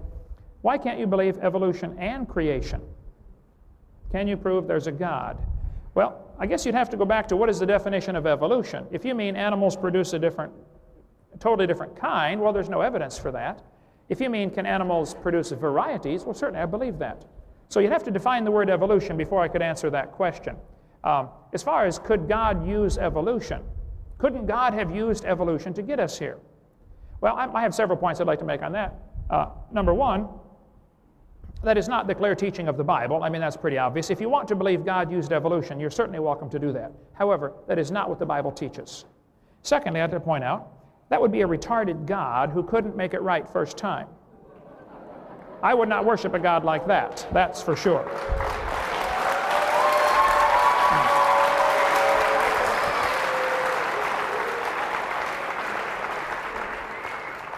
My personal unbiased opinion is that people who believe in theistic evolution are trying to find a nice little God that they can put in a box someplace and control him because they don't want him controlling their lifestyle. That's my personal opinion. Thirdly, it's not in the character of my God to use misfits, suffering, and death like evolution calls for. Evolution calls for blind chance, randomness, nobody knows what's going on, let's just toss it out and see what happens. That's not in the character of the God that I worship. Fourthly, it nullifies the need for the death of Christ. If there was already death here in the world, if creation is true, then man brought death into the world, and death is a terrible thing. If evolution is true, death brought man into the world, and death is a wonderful thing because that's how we get ahead. See, if evolution is true, one species has to, or one animal within the species has to evolve a little better than the rest, and the rest of them have to die in order for the good one to take over the living space. That's Adolf Hitler's philosophy exactly. Number 5, There's no evidence for evolution anyway, so why compromise a perfectly good Bible with a dumb theory like that?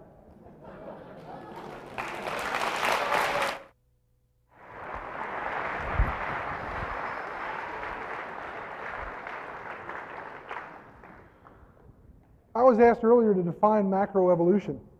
Macroevolution is simply an accumulation of microevolutionary change over time such that you no longer get two species who are capable of mating naturally and producing fertile offspring. That's what Dr. Hovind just said happened. You have animals branching out until they're no longer able to reproduce. That's macroevolution, and I'd like the 250,000 in small bills delivered to my office. I mean, that's it, folks.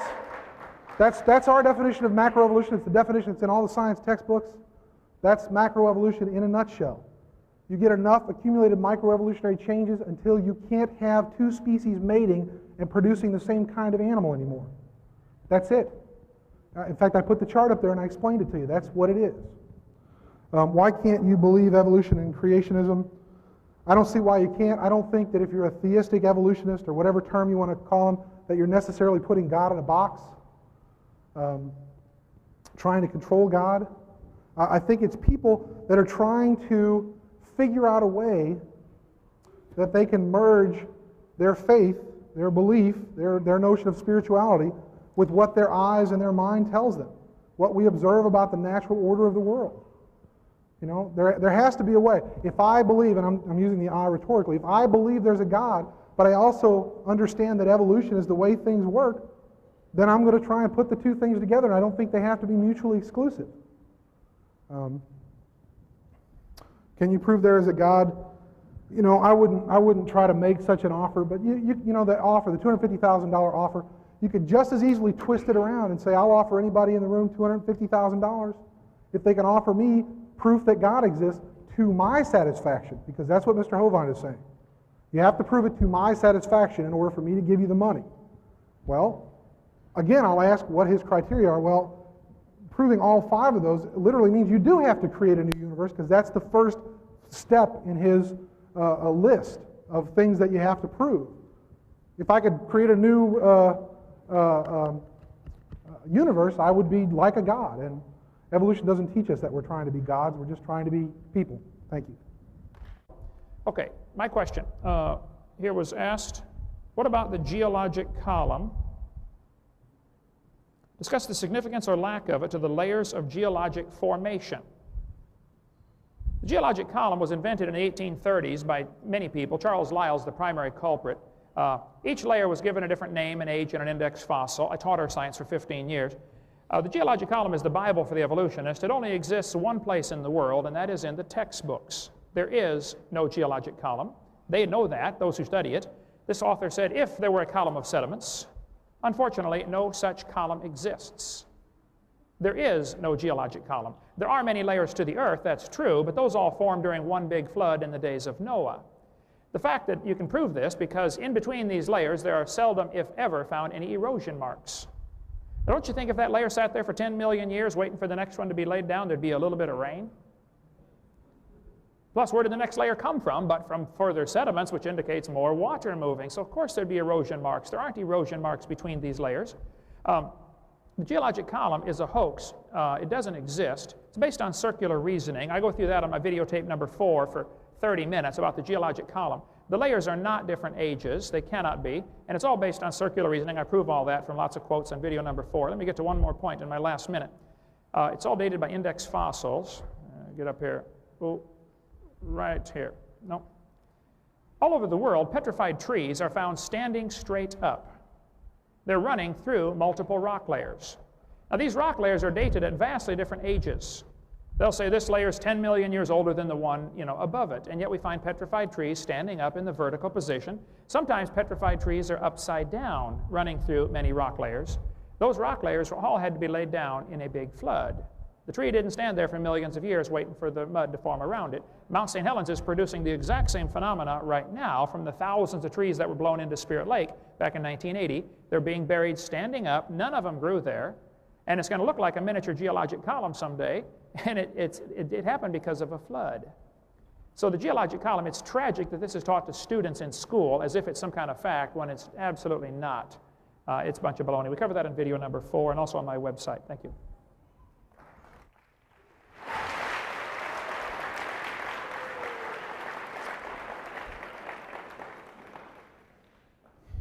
The geologic column doesn't necessarily exist in someone's mind. There probably is no place on Earth where you're going to find a 4.5 billion year old layer and every single layer in between. Because of the natural processes of the Earth, the way we understand the natural processes of the Earth, we have two basic processes, deposition and erosion. Deposition puts things down and erosion takes things away. To say there's no evidence that there was any stability, well, I would ask about the Lake Tanganyika footprints, the hominid footprints that are 3.2 million years old. There was a layer of volcanic sediment deposited. Some early humans, early hominids, walked across the ash layer, and then there was another volcanic eruption that buried the footprints, so that obviously there had to be some point in time when that landscape was stable. People were walking across it. It didn't just all appear in one instance. In fact, where did these footprints come from if all the human beings were being wiped out in this single flood instance, and the ones that survived were all on the ark, safe and sound? Who were these folks that were walking across, leaving these footprints in these layers where there should be nothing in between these layers? Because the layers all were put down at the same time.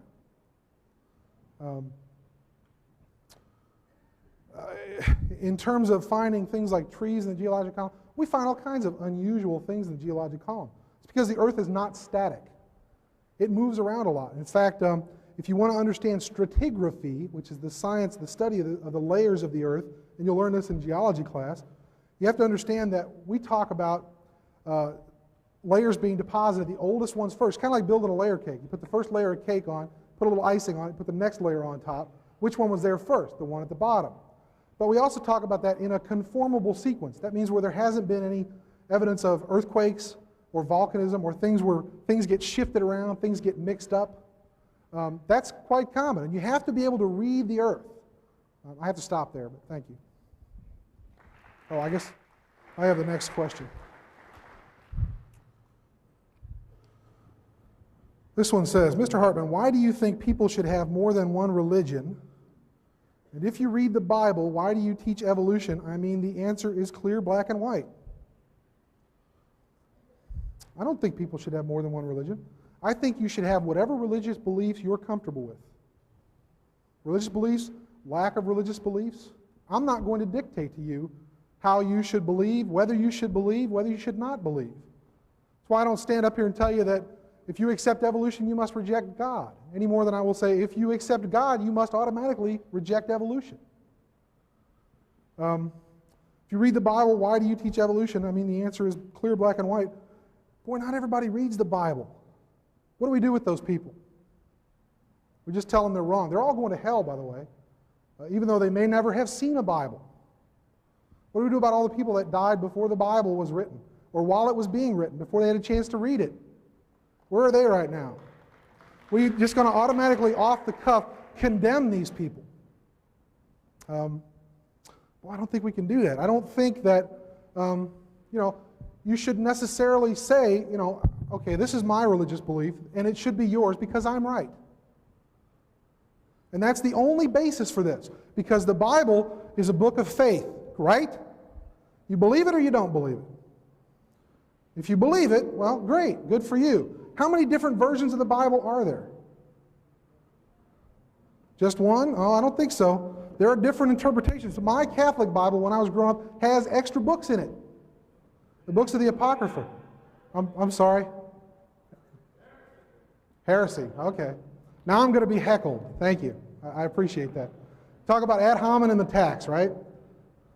Thank you. I won't, by the way, return the favor. I won't do that. There's a billion Catholics in the world. They're all wrong. We're right. We know we're right because we're who we are. I'm divinely inspired. I know I'm right. Somebody else makes the same claim. It's the same thing we're doing up here in this debate. Stand up right now if you walked into this room believing that evolution was the be-all, the end-all, the word and the way, and now you've changed your mind. Or vice versa.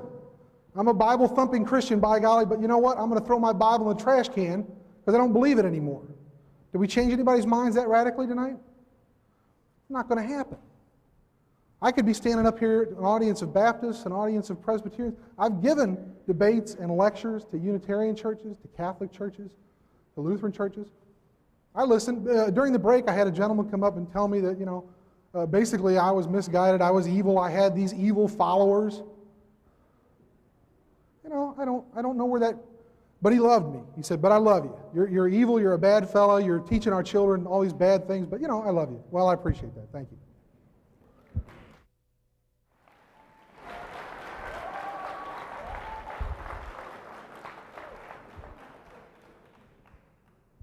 Well, let's see. We've got about 10 subjects open here. I don't know if we're going to be able to close any of them. I do appreciate the response to, as far as ad hominem attacks, that's certainly not necessary. And I agree that should not be included in debate. The material that we're discussing needs to stick with science. Quite a few of these questions deals with which version of the Bible and stuff like that. Though I have a very strong opinion on that topic, I don't think that's the purpose of this debate tonight. We can settle that another night. You mentioned about the footprints. That was interesting to me. St. Louis Zoo put human feet on their Lucy display, and yet not one foot bone was found. One of the professors from Washington University said, this statue is a complete misrepresentation, which is a polite way of saying they lied. The zoo director, Bruce Carr, said, zoo officials have no plans to knuckle under. We cannot be updating every exhibit based upon every new piece of evidence.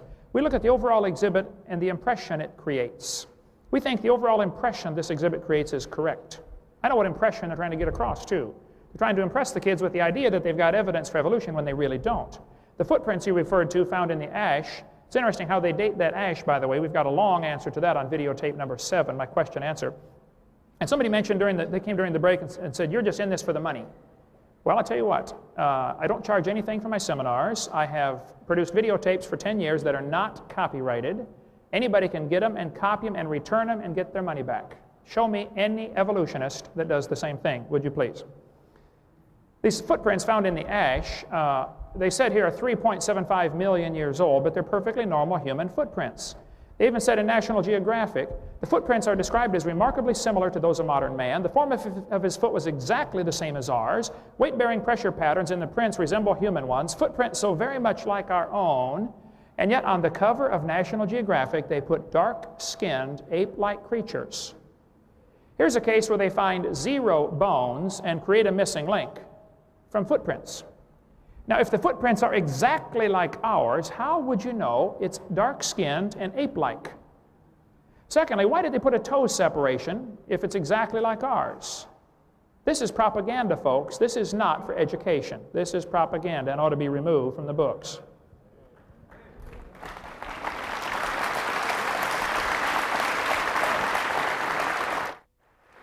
Oh, I think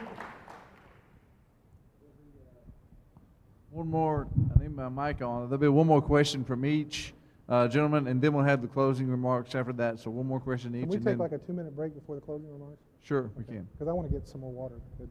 All right. I got Oh, half of my. thanks. I did not get time to call up the slides that I have for this one, but I cover this pretty thoroughly on my video number 6 about the fossil record and the sorting of the fossils. The question says, please explain the order in the fossil record from simple to complex. If you use your infamous bird bones and clams argument, please keep in mind that there are far more than birds and clams. Okay, let me explain what the bird to clam argument is. What has happened in the early 1800s, some people decided evolution is true, and now we must go look for the evidence. So they start with the preconceived idea that evolution happened, and they did nothing but follow Aristotle's old chain of being, that you start with the simple and go to the complex. Evolution is nothing more than a regurgitation of Aristotle's theory from 2,004 or 500 years ago, whatever it was. The sorting of the fossils in the fossil record, first place, there is no clear sorting to the fossils. And even major evolutionists will tell you, look folks, it's silly for the creationists to be arguing about the order of the fossil record because there is no good order to the fossil record. The fact is, I think clams are generally found at the bottom of the geologic column, though not always. I mean, clams are found on top of Mount Everest. But clams are generally found at the bottom because they're already at the bottom. I mean, when a flood comes, they're the first ones going to be buried, obviously. So I think they're buried, birds are buried on top because birds are going to be the last ones to drown in a flood. They fly around till they run out of gas. So they're sorted based upon their habitat. Secondly, they're sorted based upon their intelligence. As best anybody can figure out, clams are not too bright. Thirdly, they're sorted based upon their mobility. Clams cannot run very fast. So they're likely to be the first ones buried. And I think if there is any sorting to the geologic column, and there isn't a real good sorting, but any sorting that there is based on hydrologic sorting that is obviously from a flood. See, some people don't like the idea of a flood because that means God, who created the world, has the authority to judge his creation. And they want to keep their God, if they have one, they want to keep him in a box where he has no authority to judge their sin. I'm convinced that's the real hidden agenda behind all this. The Bible says in 2 Peter chapter 3, in the last days, scoffers would come that would be willingly ignorant of the creation and the flood. And that's what we've got.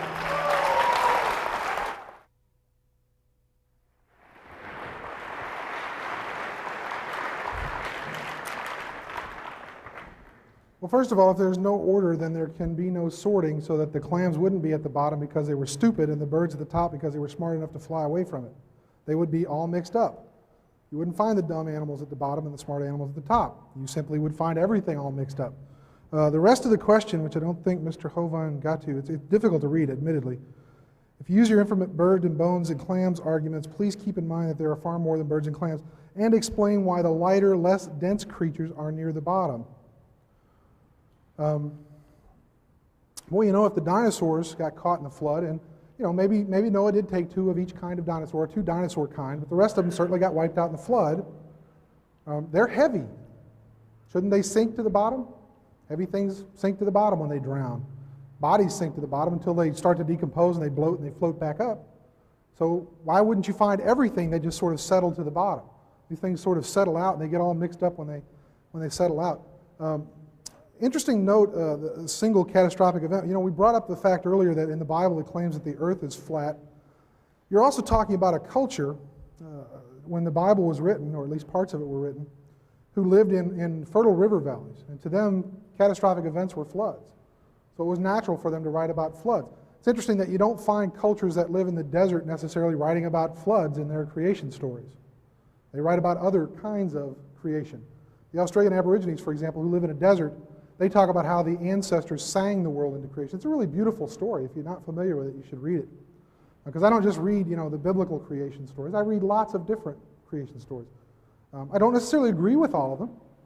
You know, you can't agree with every one of them, but, you know, I don't tell somebody else that they can't agree with them either. The stratigraphic column does exist. We use things like biological correlation. You can go to one stratigraphic layer in one part of the country or the world and find an organism trapped in a particular layer.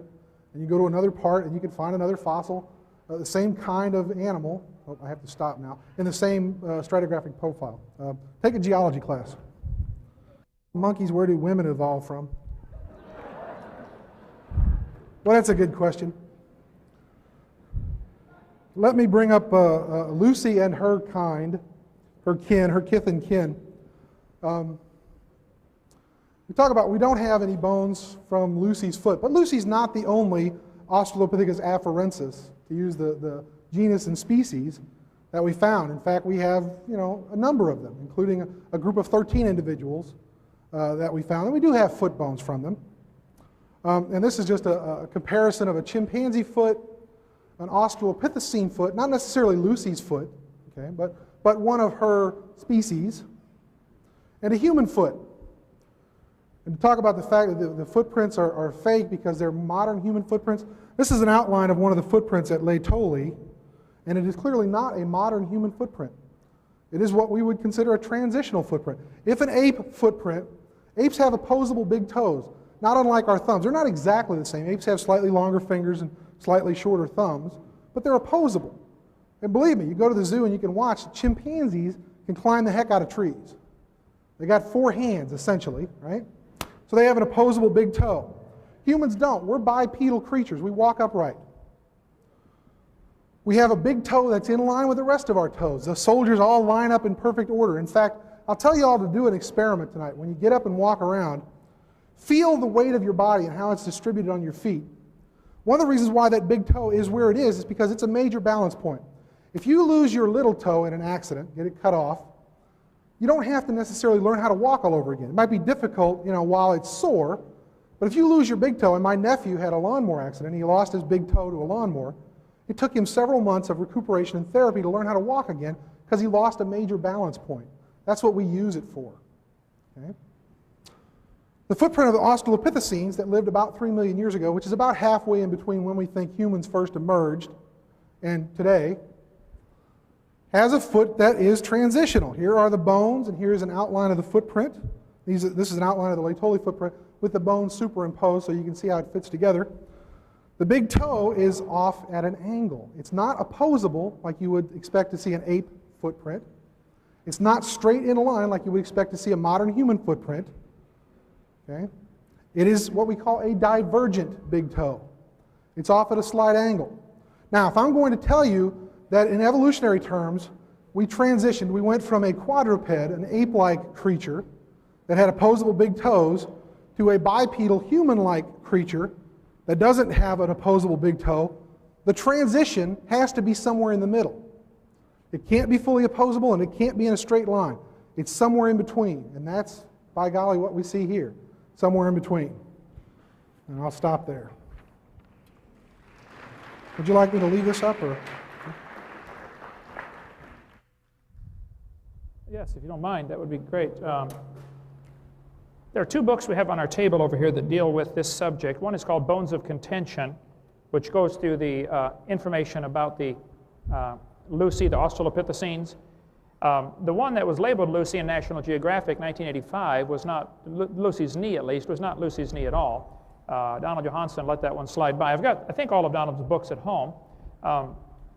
Lucy, if the toe is slightly separated, again, I point out, folks, you're finding a bone in the dirt. You don't know that it had any kids. And as far as the way they date those layers, it's really hilarious when you get into it to see how these layers are dated. If we had time, I didn't quite get time to call it up because we're jumping back and forth so many subjects here, but the layers of ash are dated by typically potassium-argon dating. We cover that for probably 30 minutes on videotape number 7 and also on my website, drdino.com, with some of the wild dates that are obtained by potassium-argon dating. A layer of ash called the KBS tuft had been dated for years at being 212 million years old. They dated it several different ways. Everybody agreed that's 212 million years old, until Richard Leakey found a perfectly normal human skull under the KBS tuft. Now they have to go back and redate the KBS tuft because they know their date wasn't right. Well, the only reason you know it wasn't right is because it didn't match your preconceived idea of evolution. I don't have time, we get less than a minute, I can't even get my slides up for this, but a person that goes barefoot all of their life has a foot that's a different shape and wider. The width-to-length ratio is different than a person that wears shoes all their life. The opposable toe that they put on the footprints in the Laetoli ash over there is not what the footprints showed. I mean, you can read the National Geographic article. It says his form of his foot was exactly the same as ours. So to try to claim that this is a missing link, I think, is silly. First place, all you have are the footprints. And they create these missing links to try to impress the kids that they have some kind of evidence for evolution. There is none. All we have are apes today, and humans today, and chimpanzees today, and there's no intermediates. That just proves the same designer created them all. This subject, I feel, is extremely important. Probably the most important subject in the world is for a person to decide, who are we, why are we here, where did we come from, and what is the purpose of life? There's only two options, creation and evolution. These two options are polar opposites. There is no compromise between the two. Somebody is wrong. And I think it's it's important that students be shown both sides. I would say, without fear of successful contradiction, I could say the schools today, the public schools today, do not show students both sides fairly. The evidence is only given that supports the one religion of evolution. The students are not shown evidence to support creation. For instance, if they notice, they'll point out to the students that you have 2 bones in your wrist, the radius and the ulna. The whale has 2 bones in his flipper. You know, the bat has 2 bones in his forelimb. And then they will say, See, this indicates a common ancestor. Now hold on just a minute. That indicates a common designer. But that is never mentioned in the textbooks. If you really want to be fair and give the kids an education, then you give them all of the options. If you're trying to indoctrinate, of course, then you hide some of the evidence from them or some of the interpretations of the evidence. The Bible's pretty clear that the invisible things of Him from the creation of the world are clearly seen. They are without excuse. Nobody's going to stand before God Judgment Day and say, the evidence pointed me toward evolution. No, no, you decided to interpret the evidence that way. You could just as easily have decided to interpret the evidence for a creator if you wanted to.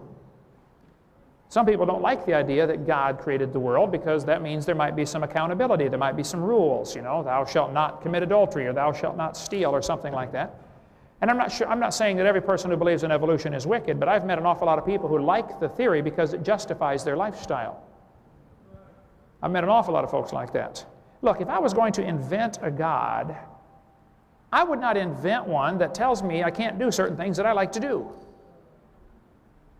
The Christian God would be the last one somebody would invent, because He tells you thou shalt not do some things, and that's just natural. You want to do some of those things that He says you shouldn't do. The God of the Bible is not the God of our imagination. It's the God of the universe that created everything. And there's going to be no excuse. When we stand before Him, every knee shall bow, and you will be judged according to God's Word. The Bible says, though, in 2 Thessalonians, that God shall send them strong delusion that they should believe a lie. My 30-year study of this has led me to the conclusion that evolution is a lie, and those who believe it are deluded. We see evidence for microevolution, and they are deluded into believing that that is evidence for macroevolution and cosmic evolution and the other ones that I gave. There are 6 different meanings, folks. One of them is scientific. The other 5 are purely religious, and they are delusion. If you want to believe them, that's fine. I don't care what you believe. But don't teach that to kids in school. Now, if you want to teach your kids at home, keep your religion at home, okay? Teach them you came from a monkey if you want, or teach them you came from a rock if you want. I don't care what you want to teach your kids at home. But I object to them using my tax dollars to spread this stuff in our schools. See, these two theories are polar opposites. If creation is true, there's a creator. It's plain and simple. Some people don't like that idea because it chaps their hide. If evolution is true, there is no creator. If creation is true, there are rules. If evolution is true, there are no rules. I challenge you to answer this question. If evolution is true, how do you determine right from wrong? I had a student tell me at Pennsylvania at a public school. I speak in a lot of public schools. I was in 5 last week. This kid told me in the public school, he sat on the second row, he said, Mr. Hovind, I'm an atheist. I said, really? He said, yes, there is no God. I said, are you sure? He said, oh, I'm sure. I said, well, tell me, son, if you're sure there's no God, how do you determine right from wrong? He said, oh, that's easy. I decide if something is right or wrong because, he said, I'm the God of my own universe. I said, well, I'm glad to hear about that, son, because I'm going to shoot you in 5 minutes. He said, you can't do that. I said, oh, yes, I can. You see, I'm the God of my own universe, and I decided it's fine for me to shoot you.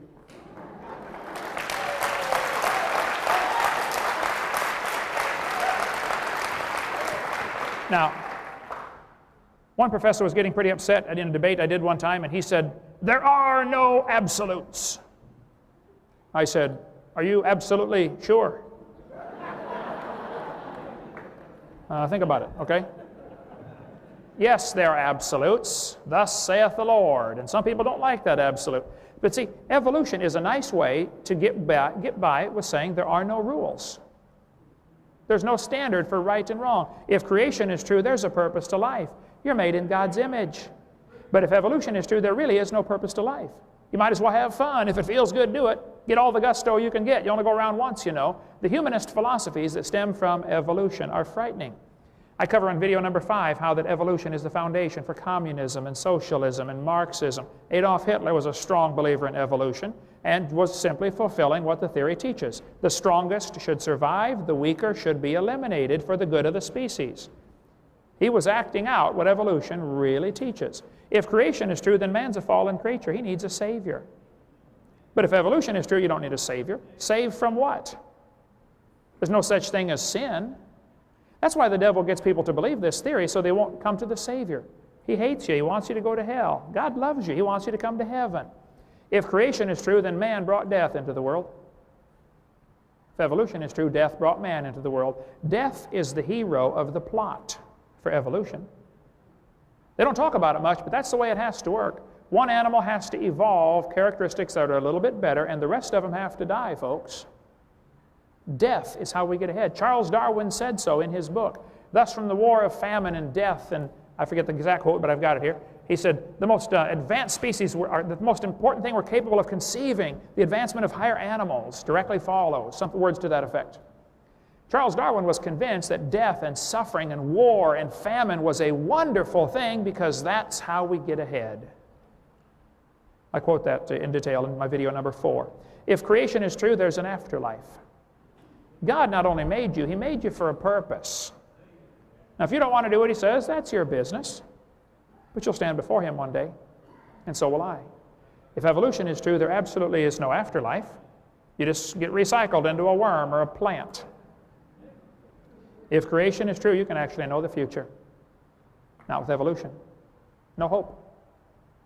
If you think I leave my gorgeous wife, because I like to come up here and look at you better, you're mistaken. My wife broke her tailbone 9 weeks ago and is sitting at home right now in excruciating pain, and it hurts me deeply to have to leave. She's fine. I can't do anything much for her except, sit there and talk to her and comfort her. But I came because I want students to see there's evidence for the other side, and there is no evidence that we've seen any animal produce any different kind of animal. And it's unfortunate that kids in the universities are not shown the evidence for creation. Why are they lied to? Why are they shown that why are they told that the baby has gill slits? Go check your biology textbooks, folks, right now. It's in your textbooks right here. Proven wrong in 1874. Why would somebody leave that in the textbooks? One professor I debated, I gave about 30 different things that are not true in the textbooks, and he said, folks, Mr. Hovind's right, these things are not true. But, Mr. Hovind, I got a question for you. What would you replace them with? I said, folks, what he's trying to not say is, hey, we want the kids to believe in evolution. We have to give them some evidence. He's taken away our evidence, so he's got to find a replacement. I said, sir, I'm sorry. If you don't have any evidence for your theory, I'm sorry. Maybe you should find a new theory. But it's not, the burden of proof's not on me to replace evidence. I think we just simply ought to get the textbooks, which contain lots of good science, and cut out the bad science. And I go through that on video number 4 of all the pages that need to be removed from your textbooks, and the books will be fine. You don't need to buy a whole new book. I'm not trying to get creation into the schools. I'm not trying to get the Bible into the schools. I want the schools to teach science. And evolution is not part of science. Microevolution is really a bad name. We ought to just call it a variation. That's all it really is. See, the devil's a liar. He's deceived people. The Bible says he's a liar. I think he's using this evolution theory to lead folks to hell. Now, you don't go to hell because you believe in evolution. You go to hell because you haven't accepted Jesus Christ. And I don't want anybody to go to hell. Hey, if you died today, where would you go? You're going to be dead for a long time, The Bible says God cannot lie. He said He'd save you if you'd ask Him. 31 years ago, I asked Him. Every one of us is going to die. I'm going to try to make it the last thing I do, but it's going to happen. And it's going to happen to you too, and you better be prepared for that because you're going to be dead for a long time. I know one thing. Even if all else is taken away, my position is certainly a lot safer. If I'm wrong, I haven't lost a thing. I've had a wonderful life. What if the evolutionist is wrong? It's going to be a fearful thing to fall into the hands of an angry God. Thank you so much.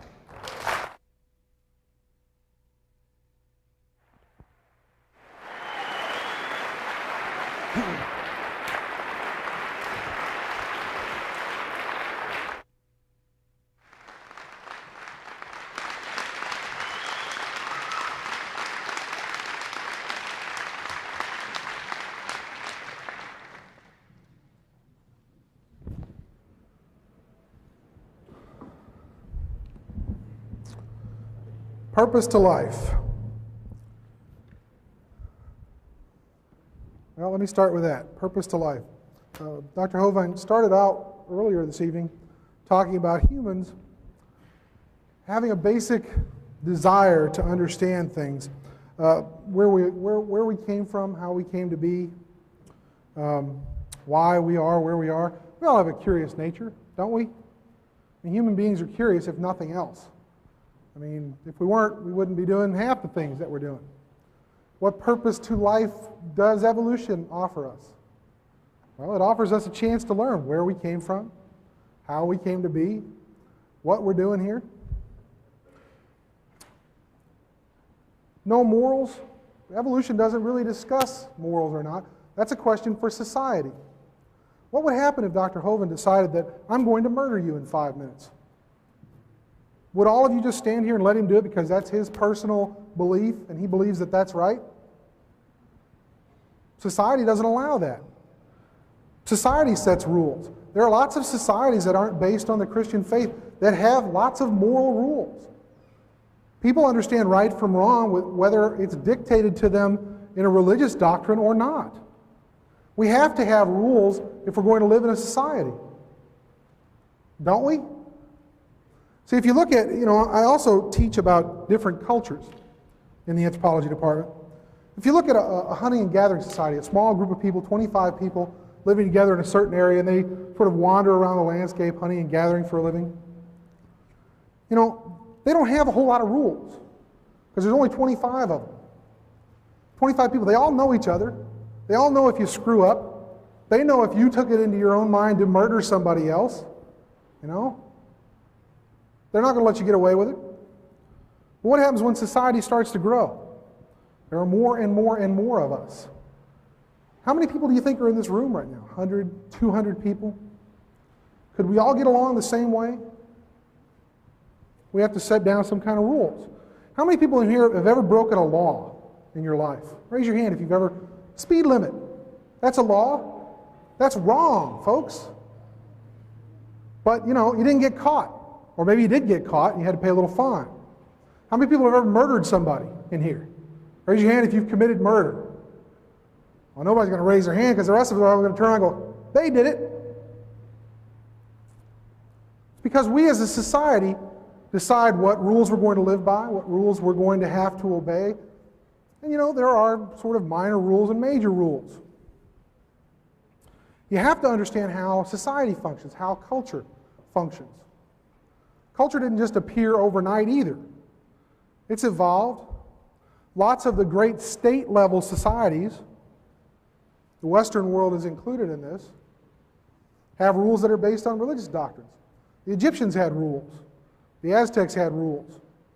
Some of them were pretty nice rules and some of them were pretty evil rules or bad rules. It depends on your way of looking at things. We don't necessarily excuse them. All westernized societies that are based on Christianity aren't always good. Now, the Muslims will attest to that during the 12th and 13th centuries when the Crusades were happening. A group of religious people got together and decided to go out and convert or kill people if they didn't want to be converted. Well, Dr. Hovind was also spending a great deal of time saying that we want evidence. Show me the evidence. Like, show me the money. Show me the beef. Where's the beef? Give me the evidence. He's holding us up to a standard that he doesn't want to participate in. Here's my offer. Here's my proof. It's in this Bible. Believe it or don't believe it. If you don't believe it, boy, are you going to be in trouble. Maybe, maybe not. There are an awful lot of people, evolutionists aside, take the evolutionists out of the equation. There are lots of other people who are devoutly religious, hold very deep religious beliefs, who would argue that point, just as vehemently as he would argue his point. But see, most of the people in this room agree with him, so he's right. The other people are wrong. We know they're wrong. They lose. Boy, don't you wonder why there's so much strife in the world? Why we all can't get along? Why can't we? Why don't we all agree? If this is the truth, there's an awful lot of people being deceived. Maybe they are. I'm not telling you they are, they aren't. That's not what I'm here to do. That's for you to decide for yourself. A personal decision. I don't think it's fair to hold somebody up to a level of proof that you're not willing to hold yourself up to. What benefits do we get from evolution? I think he mentioned that there weren't any. How many of you here have been vaccinated for any number of diseases? Anything. Measles, Smallpox, polio, all of that came out of evolutionary studies. We studied viruses, we studied bacteria, we studied parasitology. We look at parasites, things that make us sick.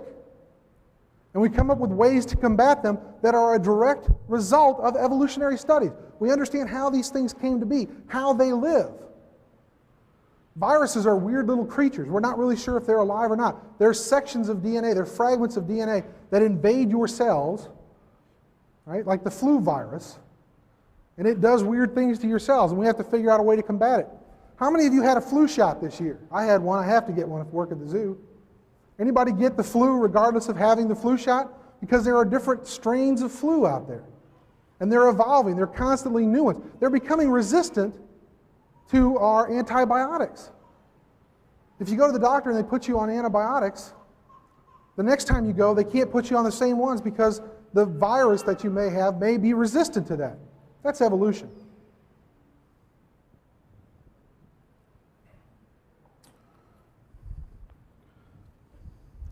I brought a couple of books with me tonight. I just grabbed this one off my shelf. It's called Understanding Human Evolution, 4th edition by Frank Porter and Jeffrey McKee. And I bought a copy of the Bible. This is a 1901. This was printed. Let's see if I can tell you which version it is real quick. The Holy Bible containing the Old and New Testaments translated out of the original tongues, being the version set forth AD 1611, compiled with the most ancient authorities and revised AD 1881 to 1885. It's the 1901 Standard Edition. There's a difference between these two books. This is a science book, and this is a religious book. You're not going to find any science in here. You're probably not going to find a lot of religion in here. Okay? There's a difference. This is a science book. It was meant to be revised because science is constantly changing. We're constantly finding new things. Dr. Hovind keeps pointing out all the things that Charles Darwin said. Most evolutionists would say, well, Charles Darwin had a lot of, he set forth a lot of our basic understanding of evolution, but we don't simply hold up Darwin and say, he was right. It's all natural selection. It's everything he said is correct. We've revised his theories. This is the 4th edition of this book. Every 2 or 3 years, we revise what's in the book because we learn new things. We're constantly learning new things. We know more now than we knew 140 years ago when Darwin wrote The Origin of Species. He didn't know about Gregor Mendel's work with the pea plants from the 19th century. That wasn't rediscovered until the early 1900s. He didn't understand DNA. If he had, he probably would have written a little bit different version of his theory, the same way we're doing today. We revise the science books. We're not trying to deceive anybody. If you pick up a book from the 1960s, there will undoubtedly be errors in it because we've learned new things. 100 years ago, we didn't understand that bacteria could cause diseases. 150 years ago. Now we do. Should we not put that in the science book? Should we not revise the theory? We have to. This book was not designed to be revised. Right? We can't use this simply to explain all of nature. God gave us a curious nature, and then he said, all the answers you need are here. Why do we have a curious nature? Why do humans seek to understand where we come from? I know a lot of you are anti-Catholics. I got that from the heckling I got earlier. But I thought I would read part of the papal bull put out by Paul II. It has nothing to do with Catholicism. He simply said that the Bible does not attempt to teach us how heaven was made. It's simply there to tell us how to get there. Other books need to address how the heavens were made, how we came to be, where we came from. Evolutionary theory is a scientific theory. It's not a belief system. I don't care if you believe in it or not. It doesn't alter the basic concepts as we understand them. Microevolution is there. We understand microevolution to be accumulated into macroevolutionary changes, which causes one species not to be able to breed with another species. Dr. Hovind's already admitted that that is true. He said there certainly are creatures like that. There have to be. If that's true, then you have to accept evolution.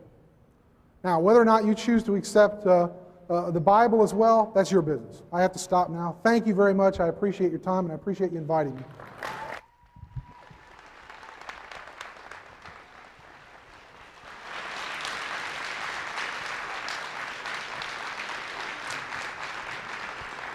First of all, I say thank you, both of you guys, for coming. Give both of them a round of applause, would you?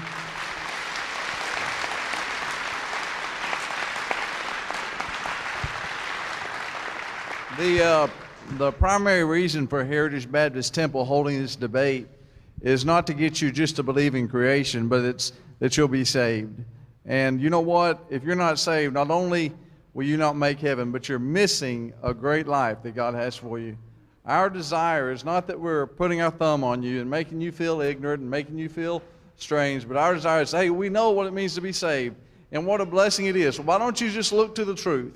You know, the Bible says in Isaiah 45:22, look unto me and be ye saved, all the ends of the earth. Listen, God loves you. In Jeremiah 31, he says he draws you with an everlasting love.